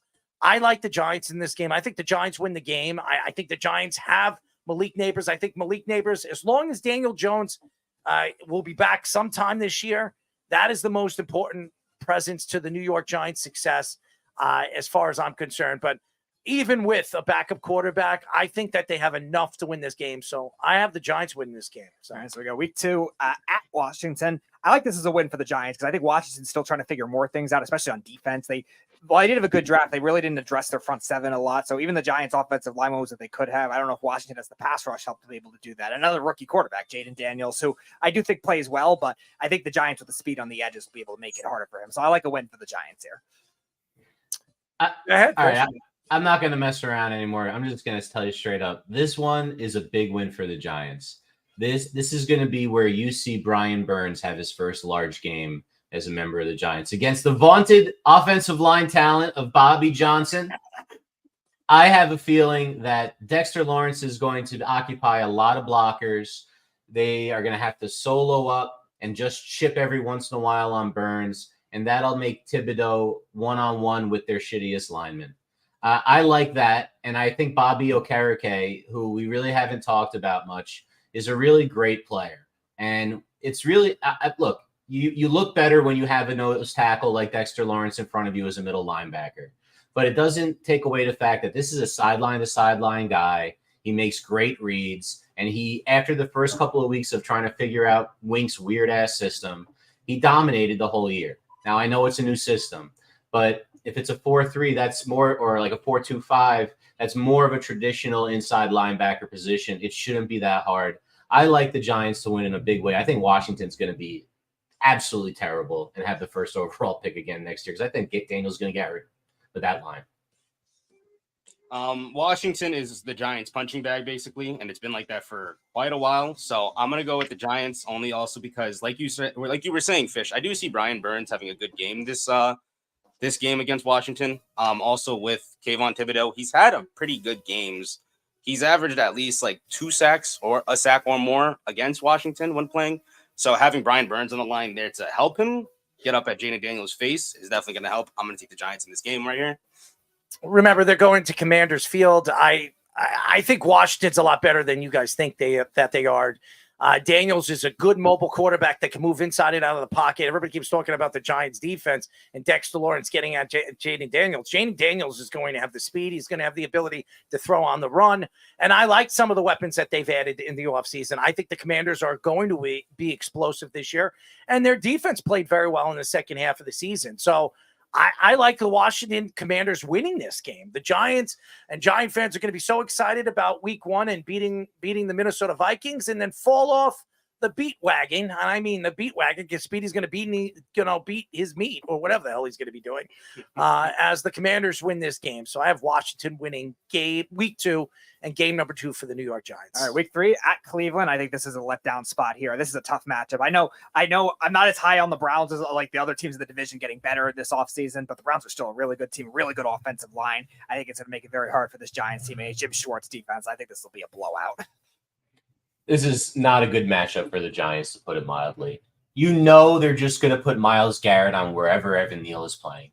You know that's what they're going to do. Because why wouldn't you do that? You can move them around inside on the line.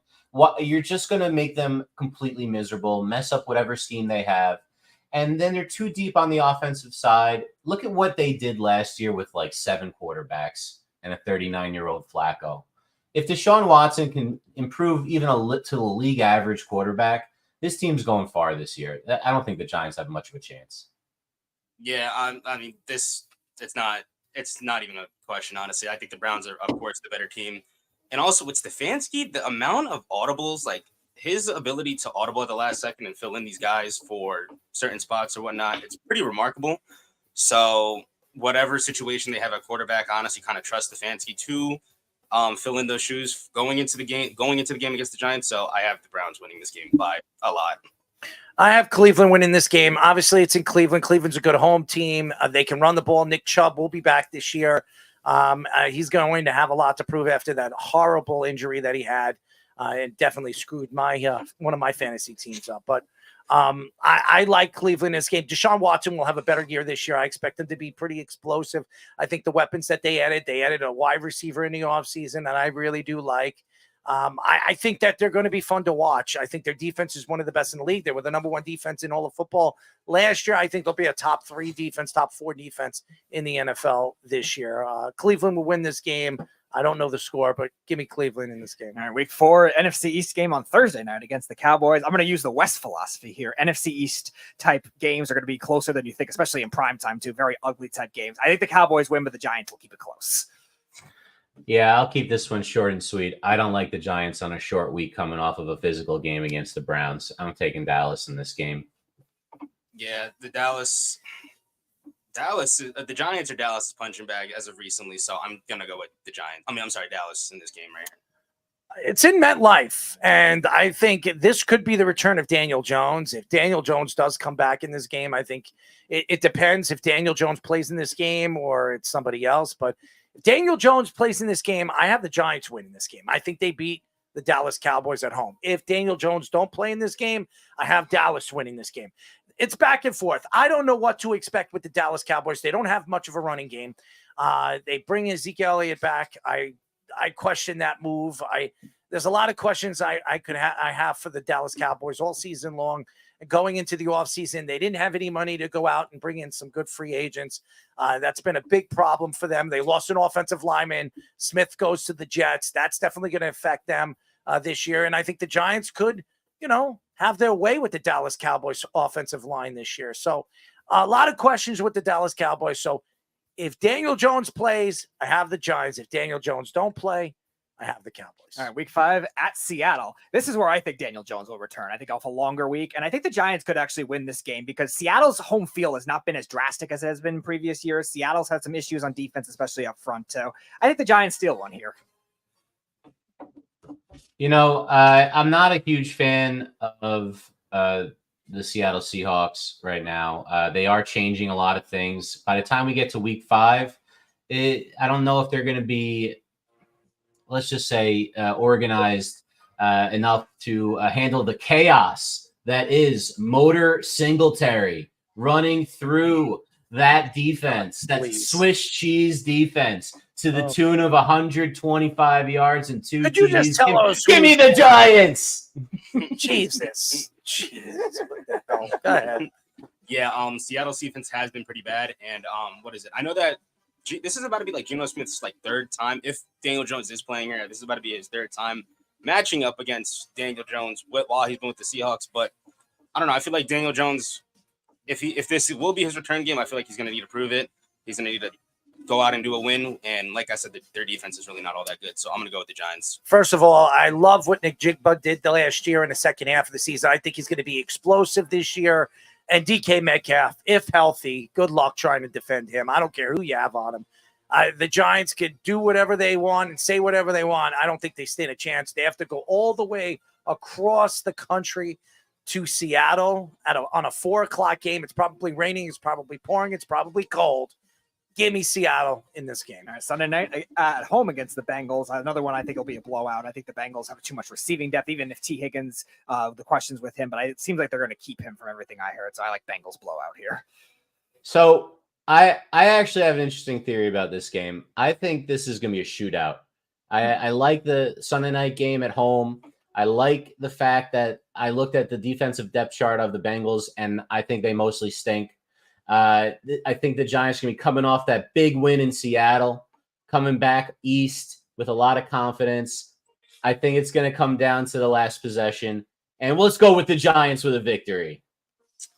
Actually, the opposite, Speedy. I have the Giants possibly getting away at the last second here. I know, like you said, their wide receiver depth is a lot better than the Giants is, but I don't know. Going like Fish said, going off a big win against the Seahawks, I feel like they know how to. I feel like they have a good game. They'll have a good game plan against the Bengals, and also a day before my birthday, so we're gonna wish for the Giants a Giants win here. So Giants, give me the Giants. Not a chance in hell. The Giants are not winning this game. National televised game, Cincinnati Bengals, Joe Burrow healthy. I think they're going to put up a lot of points against the Giants defense. The Giants secondary is young. They're going to make mistakes all season long. And I think I could see Dable getting fired early in the season. I don't know if he's going to be able to control this team and the personalities on this team. And I just like Joe Burrow. I love the weapons, Jamar Chase and even all the weapons that they have on the outside, Higgins and no Boyd anymore. He's no longer there. He's with Tennessee, I think. Yes. So back with his own quarterback. Still coach. Explosive team that could put up points. And I like Cincinnati in this game. Give me Cincinnati. All right, week 7 against the Eagles, another one that I spell blowout. The Eagles dominated the Giants besides that one Christmas Eve game last year. This is a blowout to me, Eagles. So this is the first game, if you're watching, I have circled on the schedule because this is the return of Saquon Barkley to MetLife Stadium. And, this is kind of like the last game I want to watch this season. It's going to be ugly. Saquon's going to run for like 200, and it's just going to be devastating for all of us. I'm going to go away that weekend and just not watch the game. Eagles by a lot. Yeah, this is definitely not a game I'm looking forward to. Our beloved Saquon out of here. First game against him and everything. I feel like the Giants need to win this game. They should want to win this game to prove they don't need Saquon Barkley, which of course they did. But I'm going to have to take the Eagles in this one. I have the Giants win this game. I do. I think Saquon Barkley will put up his points, but I think the Giants will find a way to win this game. I think Malik Neighbors is explosive. We're still questioning what type of secondary the Eagles are going to be this year. They have a bunch of young guys that they drafted. They could be good. It's going to take them a little while to figure out the defense, and they have a new defensive coordinator over there. I don't know, man. I have the Giants sneaking and winning this game, as crazy as it may sound. I have the Giants winning this game. All right, week 8, Monday Night Football against the Steelers on the road. That doesn't bode well for all those combinations. Let's be honest. They don't have a chance in hell. Yeah, Russell Wilson's primetime experience, Steelers primetime experience doesn't bode well. Steelers blowout. So I have Russell Wilson having a blow up on the sideline in the middle of this game with Sean Payton, and it's going to be I'm sorry, not Sean Payton, with Tomlin. Tomlin. I was about to Tomlin say, is just going to stare him down. Tomlin's just going to stare him down and point to Fields, and Fields is going to go off, and he's never going to come out of the game and off the field for the team, and they're going to go straight to the playoffs and be a contender. Giants have no chance in this game. I'm going to be the difference. I'm going to say the Giants could possibly take a pretty late lead maybe get a last-minute field goal to get a win. But we do know that the Steelers, they did make some pretty good moves in the offseason. But I don't know. I'm going to go with my Giants on this one. I like the Giants. Not a chance in hell. Not a chance in hell they win this game. I mean, Pittsburgh's defense is ridiculous. I mean, from top to bottom, secondary, front seven. I mean, this is probably, if not the best defense in football, one of the top four. I mean, you could argue the Jets, San Francisco, the Lions. I wouldn't even say the Lions. Maybe the Eagles, the Ravens. I mean, those are the 4 or 5 top defenses. This is one of them. I have Pittsburgh winning this game, and I think this is the first blowout where the Giants are just going to get romped around with. And it has nothing to do with Russell Wilson either. All right, we're at the second matchup against the Commanders, this one at home. This will be more a high-scoring game. I think Jaden Daniels will be more established at this point. I think that kind of scenario benefits Washington. So I'll take Washington in a tight, high-scoring game here. I really think this is the best part of the schedule for the Giants. They've got 2, lesser opponents in a bye week, and then they come out with Tampa. And, I'm not 100% sure that Baker's going to be able to do it. So this is like a good 4-week stretch before they get to Thanksgiving. Give me the Giants against the Commanders. I don't think Jaden Daniels is going to be healthy at this point in the season. I really think that he's a real injury risk with the lack of protection they're going to have and the fact that he's took some massive hits in the SEC. I don't think he protects himself all that well. And in the NFL, that doesn't bode well, especially if you have a bad offensive line. Middle of the season, I'd be shocked if he plays a full season this year. And I think the Giants might end up facing some crappy backup here and kill him. Once again, like I said, I think that the Washington is completely the Giants' punching bag. They're the only ones that make the team look like an actual football team. And after their first win against the Washington Commanders, I'm going to have to take the Giants once again.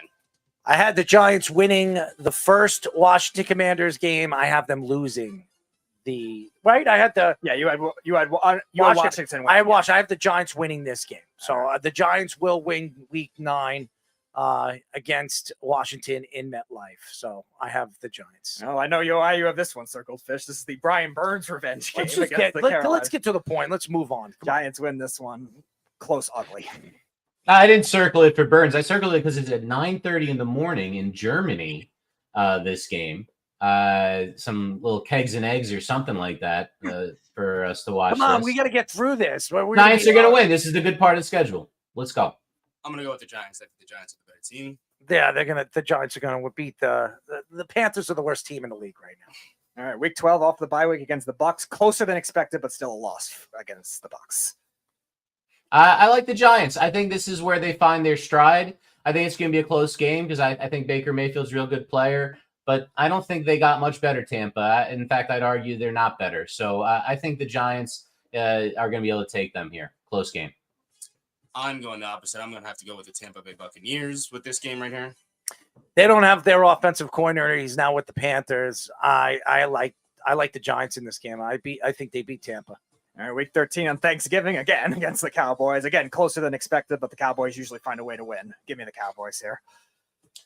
Thanksgiving, nothing better than to go into Jerry's world and beat their ass. Let's go. Giants on Thanksgiving against the Cowboys, taking it home. I have the Cowboys completing the sweep this year and taking the Giants 2-0, 2-0. So give me the Cowboys. I have the Cowboys winning this game. All right, Week 14 against the Saints at home. I'll give the Giants this win, too. Dennis Allen has not been a very good head coach. I think the Saints will have some turmoil at this point. Give me the Giants here. Yeah, I agree with you, Speedy, on that one. I don't know if Allen makes it through the season as a coach either. I think the Giants are going to take this game. Unfortunately, I think this is the end of the good part of the schedule for them. The Saints did make a lot of good defensive pickups, but like you guys were saying, I even think Dennis Allen could be fired by this point. So, yeah. I mean, give me the Giants. I got the Saints in this game. All right, Ravens. I don't think anyone expects us to win here. I'm going to go Ravens. Big blowout here. Yeah, no chance. Yeah, it's a Ravens win. Easily Ravens win. I got the Ravens. All right, Week 16 at Atlanta. I'll take the Falcons in a closer than expected one. I think the Giants defense keeps it close. Giants were able to beat Kirk Cousins in the playoffs a couple of years ago now. I think they could still beat them now. Especially maybe there's some turmoil. Maybe Penix is, there's some stuff going on. Let's give the Giants this one. Tough match. I think that the Falcons are going to win this one right here. I got the Giants in this game. All right, week 17 against the Colts. I'll take the Giants in this one too at home. I mentioned I think it's a better scheme for running quarterbacks. I don't know what Richardson will be. We'll see, but give me the Giants. Yeah, Steichen's really good. And Richardson, if he's back and he's better like everyone thinks he's going to be, this could be a real surprise team this year, the Colts. I'm taking the Colts. Yeah, I'm going to take the Giants, actually, only because I don't really know what the status of Richardson is going to be. So we'll just take the Giants right now. I've got the Colts. All right, and last game of the season, week 18. Philadelphia. I'm going to take the Giants because the Eagles will clinch the division by this point. I think you're right, Speedy. You know, this could be one of those games that always happens last week of the season where one team needs it, the other one doesn't. I think Giants are going to play against a bunch of backups. They're and win both this one. going to need this, and I have Philadelphia.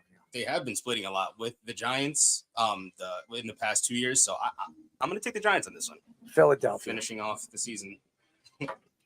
Philadelphia. That's what I got. All right, the Jets schedule. Let's go. Let's get through this pretty quick so we can. All right. Well, we mentioned on yesterday's show, they open up against Aaron Rodgers' worst nightmare in the San Francisco 49ers, and a lot of 49ers ties here. So I'm going to take the Niners here. Sorry. The Niners apparently have the easiest schedule in football after going to the Super Bowl. If Aaron Rodgers is coming out strong, he gets to go against the guy that came out that were in the Super Bowl last year. I don't think they're going to have it. You know, it's 49ers. I feel like the Jets can make it close, but the 49ers are just such a good team. So I'm going to go with the 49ers. I think that Aaron Rodgers has a lot to prove on national television. He wants to go out there and give the Jets a big win and really have something to talk about. I think the Jets win this game. And not only do I think they win this game, they're going to put a lot of pressure on Brock Purdy and maybe knock him out of the game. Give me the Jets in this game. I think the Jets will win this game. All right, week 2 on the road against Tennessee. I think the Jets do win this game, but I think it's closer than expected. Titans have a lot of good pass-catching running backs to the Jets' weakness on defense, but give me the Jets. I really don't like anything Tennessee's front office has done in a bunch of years, getting rid of Vrabel and trading away, trading away A.J. Brown. Just terrible. The Jets are going to take this one. I don't think they're going to be any good. I think Will Levis can make it close. I mean, I know, like Fitch said, they haven't made a lot of good offseason or like moves in general. I think they made a lot of good offseason moves. They have a lot of good wide receivers. They have 3 of them now. I still got I got the Jets in this one right here. I have the Jets winning this game anyways. It doesn't matter where it is. And the Jets, their first 2 games are away before they head home. So I think the Jets go 2-0 right now. And I think they head home against New England, which is not a happy thought. Okay. But it's Thursday Night Football. It'll be Drake May's primetime debut if he's even the starting quarterback, we'll even say. So I like the Jets here in this one. In a closer than expected game, Patriots defense will keep it close. You know, apparently they say the Patriots have the hardest schedule, which means the Jets must have one of the hardest ones too, since they play the same teams for the most part. Yeah, it was something like I don't know, but it was definitely one of the worst for sure. But I know for a fact that Drake May is a rookie. And they're going to go through a lot of lumps this year. That Patriots team isn't going to win a lot of games, even with that new head coach. The Jets should win this game. So actually, Fish, it's that the Patriots and Titans are the only 2 teams this year to like be favored to the underdog or the underdogs for every single one of their games. I don't know if that's what you're referring to, but I got the Jets in this game here. Like I said, the Patriots, they're favorites. They're underdogs in every single one of their games. So I'm going with the Jets. I think this game will be a lot closer than people think, and it's just because it's the New England Patriots. But I got the Jets, and I think the Jets will be I think the Jets at this point will be the only AFC East undefeated team. So I have the Jets 3-0 going into week 4. And week 4 against the Broncos, the spells blowout. Give me the Jets here. I don't trust Sean Payton and Bo Nix to win this game, so go with the Jets. Yeah, the Jets are the better team. I'm going with the Jets. I got the Jets. All right, week 5 in London against the Vikings. I'm going to say this one for Minnesota. Like Hawkinson, I think is a tough matchup for the Jets, and Aaron Jones too. Give me the Vikings here in a tight one. You know, I think that when you go overseas, like it's anyone's game. You know, it's really, you never know how guys are going to hold up with travel and everything. For some reason, it's always just a crapshoot. I think this is a game that they might have a letdown. I'm going to go with the Vikings as well. Yeah, I'm going to go with the Vikings also. First loss of the season for the New York Jets. The Vikings win. All right, Monday Night Football against the Buffalo Bills. I'll take the Jets here. I think they bounce back after that loss. Bills still trying to figure it out on defense. Yeah, this is a good matchup for Rodgers. I think they're going to throw it all over the place. It's just, Josh Allen's one of the best players in the world. I think they keep it close, but I think they pull it out in the end for the Jets. This is actually my birthday. No, my birthday matchup. So for you, Errol, I'm going with the Jets. I'm wishing for a Jets win. I think the Jets sweep Buffalo this year. I have Buffalo winning. All right, Sunday Night Football against the Steelers on the road. I'm going to go with the Steelers here. You have that short week for the Jets. It's going to be tough. You notice they have 6 primetime games in like the first half of the season. That's Aaron pretty Rodgers. remarkable. They're tied for the Rodgers. most in the league with the 49ers and the Cowboys. It's just because it's Aaron Rodgers. That's the only reason why. Well, that's great. yeah. I agree. I think it's going to be, you have one less day to prepare. It is prime time. It is the Steelers. I'm going with the Steelers. I'm going with the Jets on this game. I'm going to go with the Steelers in this. I think it'll be close, and I wouldn't be surprised if the Jets win this game because Aaron Rodgers does play well against the Pittsburgh Steelers. But I have Pittsburgh winning this game. All right, now on the road against the Patriots, this one will be close, just like the first meeting. I think higher Clean scoring. sweep. I'm going with the Jets as well. Jets are going to kill them. Yeah, it's a sweep. It's a jet sweep. It's a clean sweep for the New York Jets, and at this point, the Jets will be 6-2 going into Week 9. All right, Halloween night on Thursday against the Houston Texans. The Jets blew up the Texans last year with Zach Wilson at quarterback. Imagine what they could do with Aaron Rodgers. Give me the Jets. I don't know, man. I really like the Texans this year. I'm very curious to see how they are in year 2. We saw how good they were in year 1 with Stroud. They had offensive and defensive rookies of the year. I mean, come on now. I think they're going to be great this year. I'm going Texans. I actually think this could be a shootout. They both have pretty good wide receivers, like wide receiver depth. So I think that the Texans could possibly edge it. It's really who has the ball last, I think, who would honestly win. But I'm going to go with the Texans on this game because I like CJ Stroud. It's in MetLife. It's going to be a cold night, and Aaron Rodgers loves these Halloween nights. Give me the Jets. All right, Cardinals on the road. This is a blowout. The Cardinals are still trying to find their way, even though Kyler Murray will rush for a lot of yards. They might have had a chance, but Kyler Murray is going to play 3 straight days of video games instead of preparing for the game. So the Jets are going to take this one. Yeah, the Jets, like you said, I think this is a Jets blowout here. Jets. All right, so then they go back home to take on Indianapolis. This, I think, will actually be a tough matchup because Anthony Richardson running, the Jets do struggle against running quarterbacks and pass-catching running backs. So I'm going to take the Colts in the upset here. Yeah, I said it before. The Colts are my sleeper team this year. I really think they're going to be great. I'm going to take the Colts here. I'm going to take the Jets on this one. I've got the Colts. All right, so they go on the bye. Then they go stay home to take on Seattle. I think this is going to be a closer, higher-scoring game. It's not going to be close. I'm going to take the Jets in a very tight one.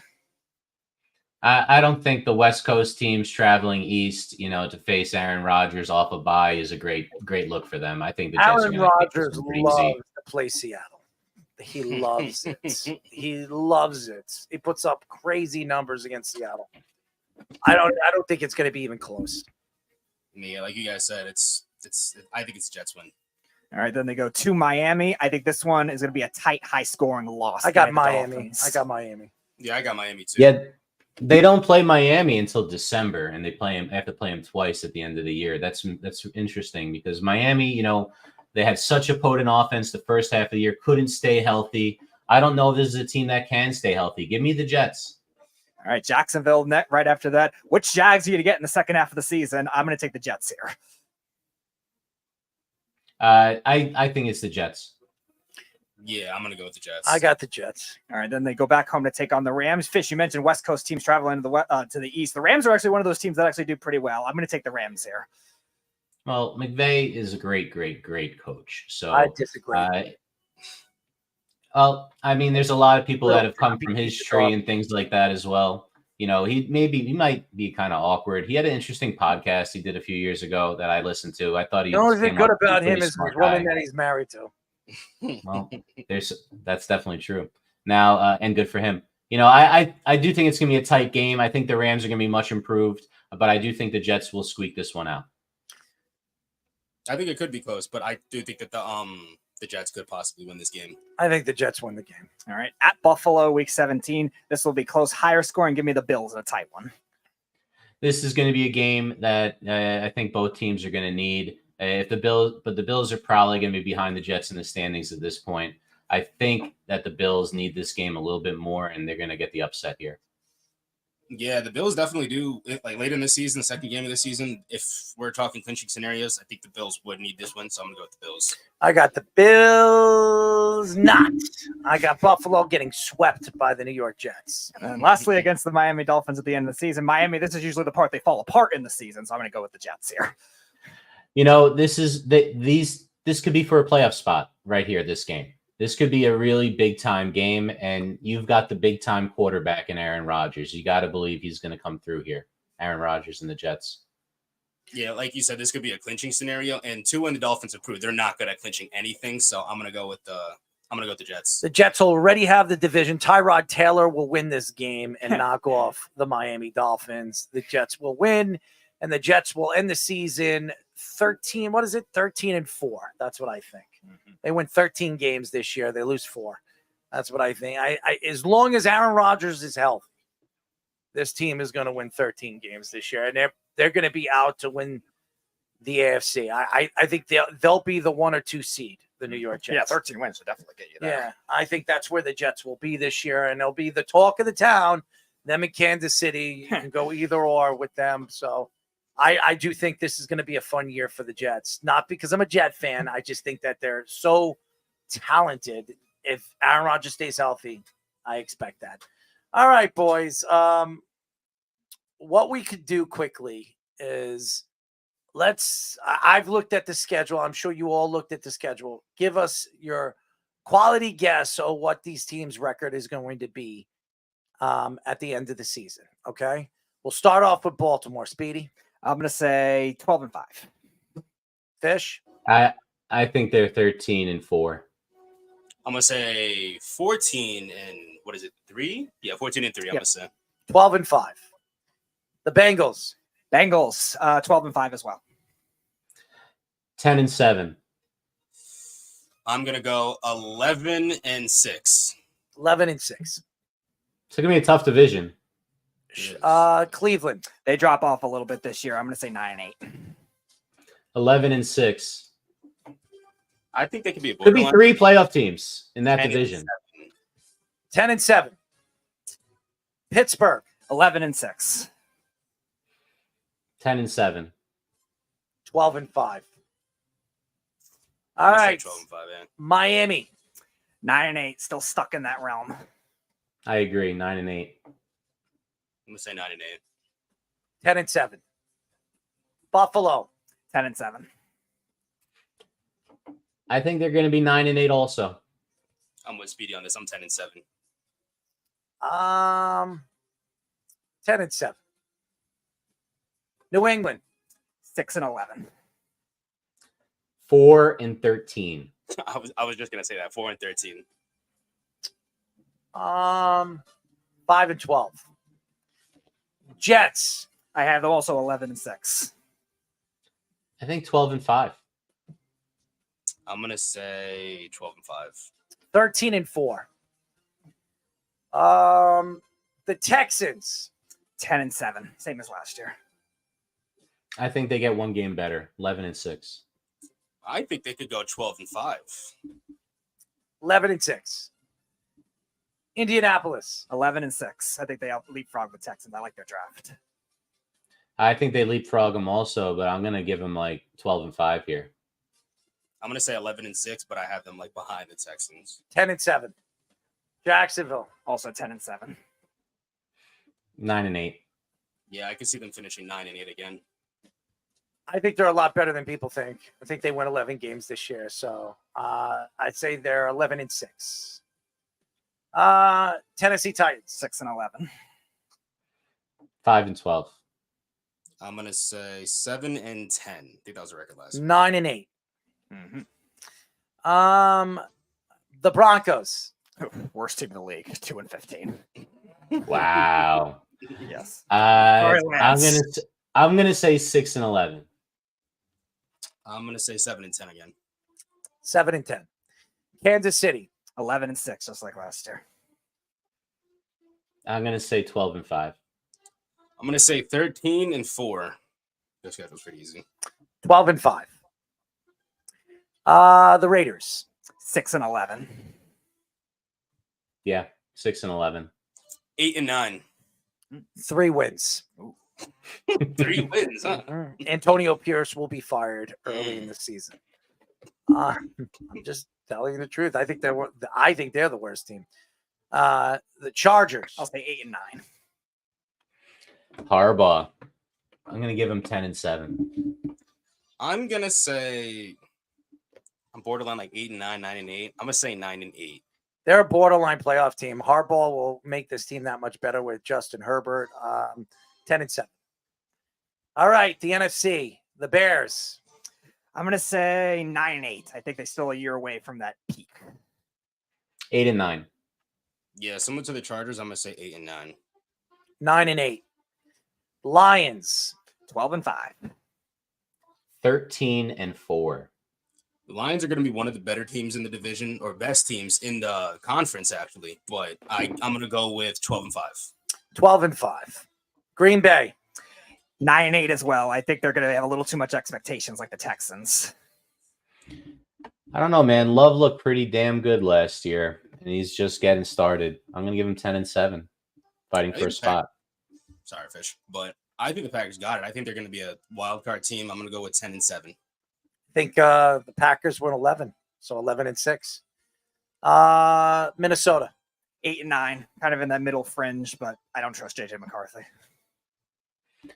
I don't think JJ McCarthy's playing much. I think it's going to be Sam Darnold's show this year. I don't really think he's a great quarterback. So I think it's going to be a 7-10 season. I think McCarthy will have a good season. I don't think he'll have that good of a season. I'm going to go with 6-11. 7-10. Washington. 5 and 12. This is my worst team. 2-15. Quinn goes back to being a DC wherever he wants to be. I think Washington could only get like 3 wins. So 3-14. Washington's much better than you guys think they are. I think they win 7 games. I think Jaden Daniels is a star. Okay, so I think they're 7-10. The Eagles. Eagles 11-6. They win the division. I hate them. 14-3. Best record in the league. Wow.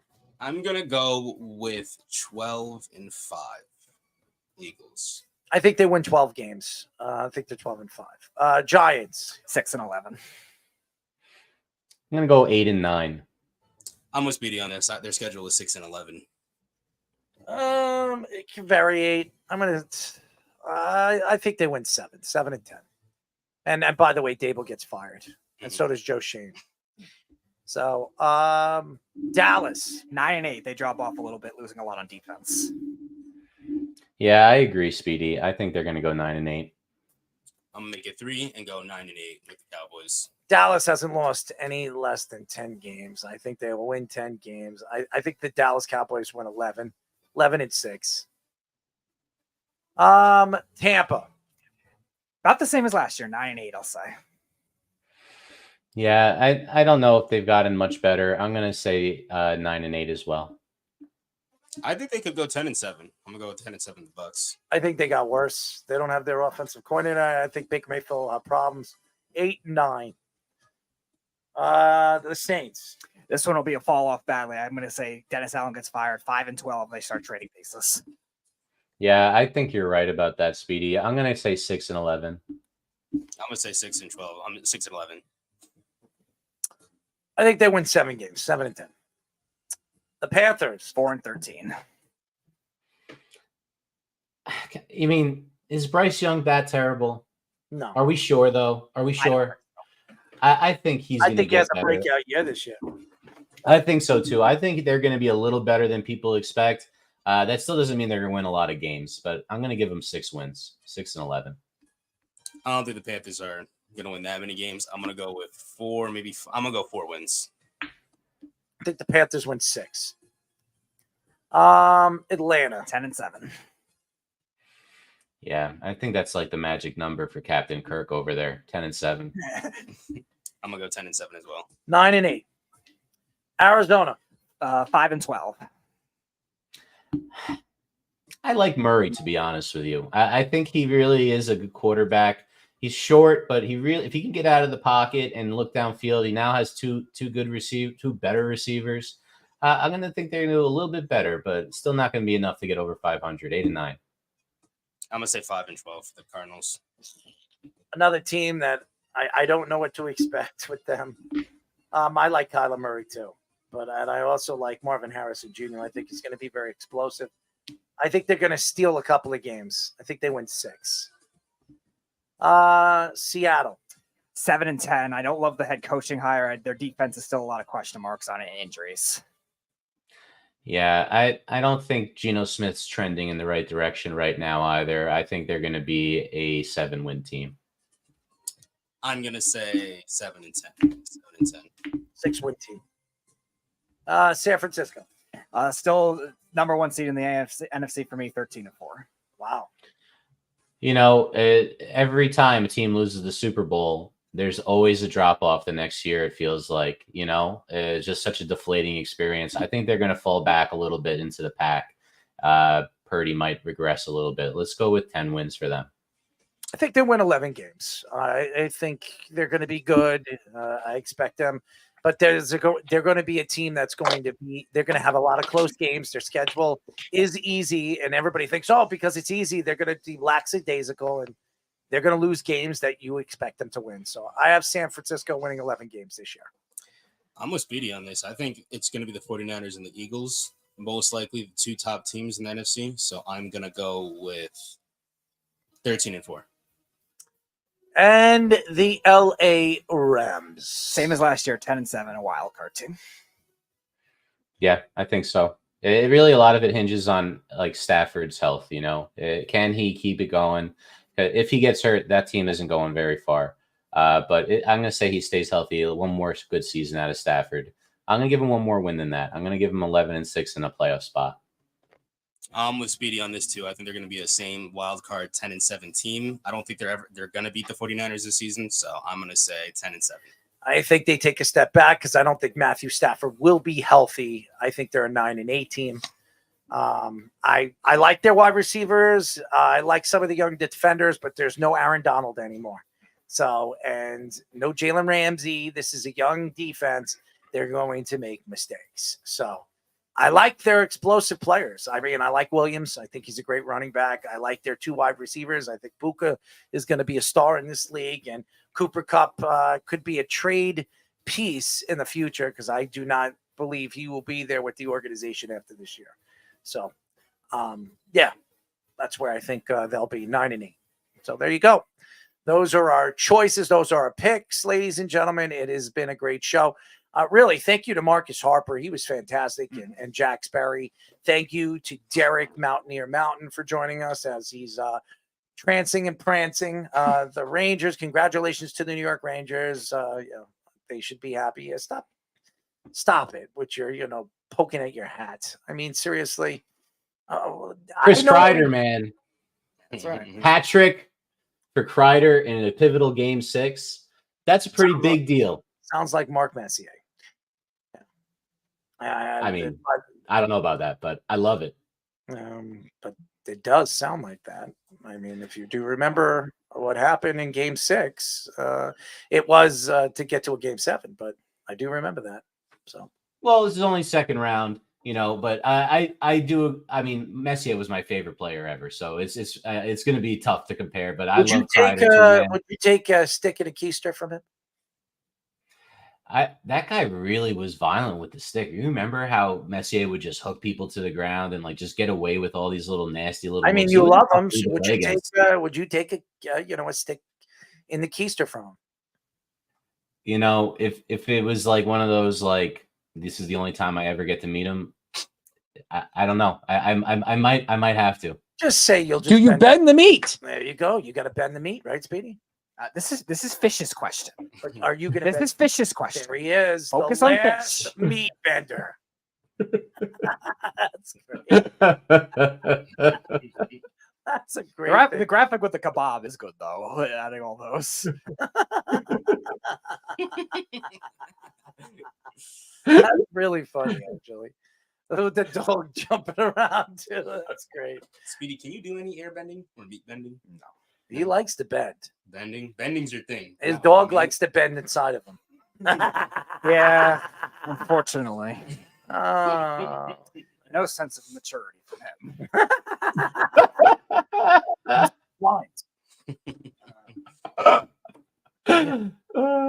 He'll like to bark, right, Speedy?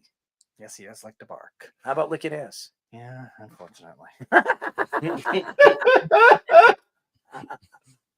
Oh, man. Thank you to all the fans out there that tune in every single week. I want to apologize for our craziness, or maybe I won't. But we'll be back on Wednesday and Thursday. In a few weeks, we're going to have a new segment. We're going to be calling it Fourth and Long. We're going to get into high school sports, and we're going to have a new guy on our show that's going to help us out, and Jared Faluzzi. So he's going to be joining us. So it's going to be another segment to our show, a different kind of segment to our show. So stay tuned for that. We're the only show when it comes to high school sports and professional sports that are going to mix a little high school with professional sports. So definitely stay tuned for that. We're going to have some new stuff and new segments on our show, maybe a trivia segment in the very near future. So stay tuned for that too, Speedy. Just keep meat bending, as we all know you like to do. Are you a meat bender? There you go. That almost scared me. I mean, I almost jumped out of my chair. Oh, man. Speedy, I might be bending up for some meat. Willy Whopper, Speedy. No, Willy not Whopper. that meat. Not that meat. You don't like Willy Whoppers? No. I like Willy Whoppers. Good for you. Good for you. Good for me. You. Good for both of us.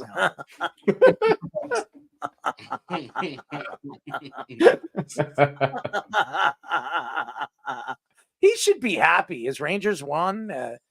The opportunity for the Knicks to win tomorrow. I mean, we're in good shape as New York fans. I mean, I'm not happy that the Rangers are there, but hey, they have a mountain to jump if they have to play the Florida Panthers. That's for sure. So it'll be a great series. I want to see the best hockey. So if that's the best hockey, and I did say the best hockey to watch is the Florida Panthers and the New York Rangers. So if that's what it is, then I'm excited to watch that, because that's going to be a fun series. And I know the Beef thinks he's not worried about the Florida Panthers. You better be. Yeah. So if you're going to sit there and tell me you're not worried, this isn't a regular season, buddy. This is a completely different beast. And I think that the Rangers have not played goaltending like this, in the playoffs. So this isn't Anderson giving up those lame goals. This is Bobrovsky, who was pretty much dancing on his head last year with the Florida Panthers, taking them all the way to the finals. And I think Florida has, they have a thought on winning a Stanley Cup this year after they came up short on a great run. And I think they're the team to be beaten. So we'll see. Anyways, we'll be back on Wednesday, 103.9 FM. Tune in on Saturday at 7 p.m. to listen to me and Speedy. It's going to be a great show, as always. So definitely stay tuned at 103.9 FM. If you don't live here in Long Island, you can go to iHeartRadio at 7 p.m. and listen to us at 103.9 FM LI News Radio. So definitely stay tuned for that. Wednesdays and Thursdays. Any guests lined up? 8:30 on Thursday next week is the only one that is confirmed. Warriors broadcaster Tim Roy will be back on. Oh, I like Timmy. Yes. Timmy's going to be fun. And you guys never get a chance to meet Tim. Tim is a good guy. So, he's going to be watching a lot of bad basketball for the next couple of weeks. It's funny now that you think about it. I remember you mentioning yesterday where you thought Eric Hasseltine and Chris Childs was the same day. It was actually Roy and Hasseltine were the same day, and they know each other. So it actually was an interesting coincidence. That's right. Yeah, I'm interested to hear what Roy's going to say. So I don't think it's going to be good. That's for sure. I would love to hear what he has to say about Draymond Green and his bull crap. I mean, that guy's an idiot, man. Did you guys watch him on TNT yesterday? That guy is an idiot. I mean, when I watch Shaq and Charles Barkley and Kenny Smith, by the way, that show is being canceled. Yep. Yeah, I know. Which is crazy. It's been one of the best shows when it comes to basketball and professional sports. Oh, yeah. But I think it's weighed out its welcome. They want to bring in a newer panel of guys, and they don't want to pay Barkley, Shaq, and Kenny Smith anymore. I think Kenny Smith was planning to walk away. I've been hearing that Kenny Smith is interested in coaching. So That's that was interesting. something that I've heard too. Some openings up. Yeah. I thought it was something to do with the rights deal, that TNT's giving up the rights or something like that to NBC. some other like streamer or NBC, and that's why the show can't Probably go on. some They streaming can't pay involved. it because they can't pay it because they don't have as much games and they're not going to take a pay cut, something like that. Yeah. Well, good for them. No more Charles Barkley taking shots at the New York Knicks, so I'm loving that. That's for sure. And Shaq wrestling Charles Barkley. That was Or racing Kenny to the board. Kenny. Dude, what the hell is wrong with Kenny Smith? Did you ever see him run? He looks like he's bow-legged. I mean, seriously, it looks like he has a. I don't want to say what he has up his ass, but it looks like he has a stick up there or something. I mean, seriously, anybody can outrun him. Speedy can outrun him to that board. I mean, seriously. But hey, listen. They used to call him the Jet. What happened to the Jet? Yeah, it's the jet up his ass. Maybe he encountered MetLife Stadium turf, and now he's not as fast. That's true too. But I think it's a great show, and congratulations for a great run, Charles Barkley, Kenny the Jet, and obviously Shaquille O'Neal and Johnson.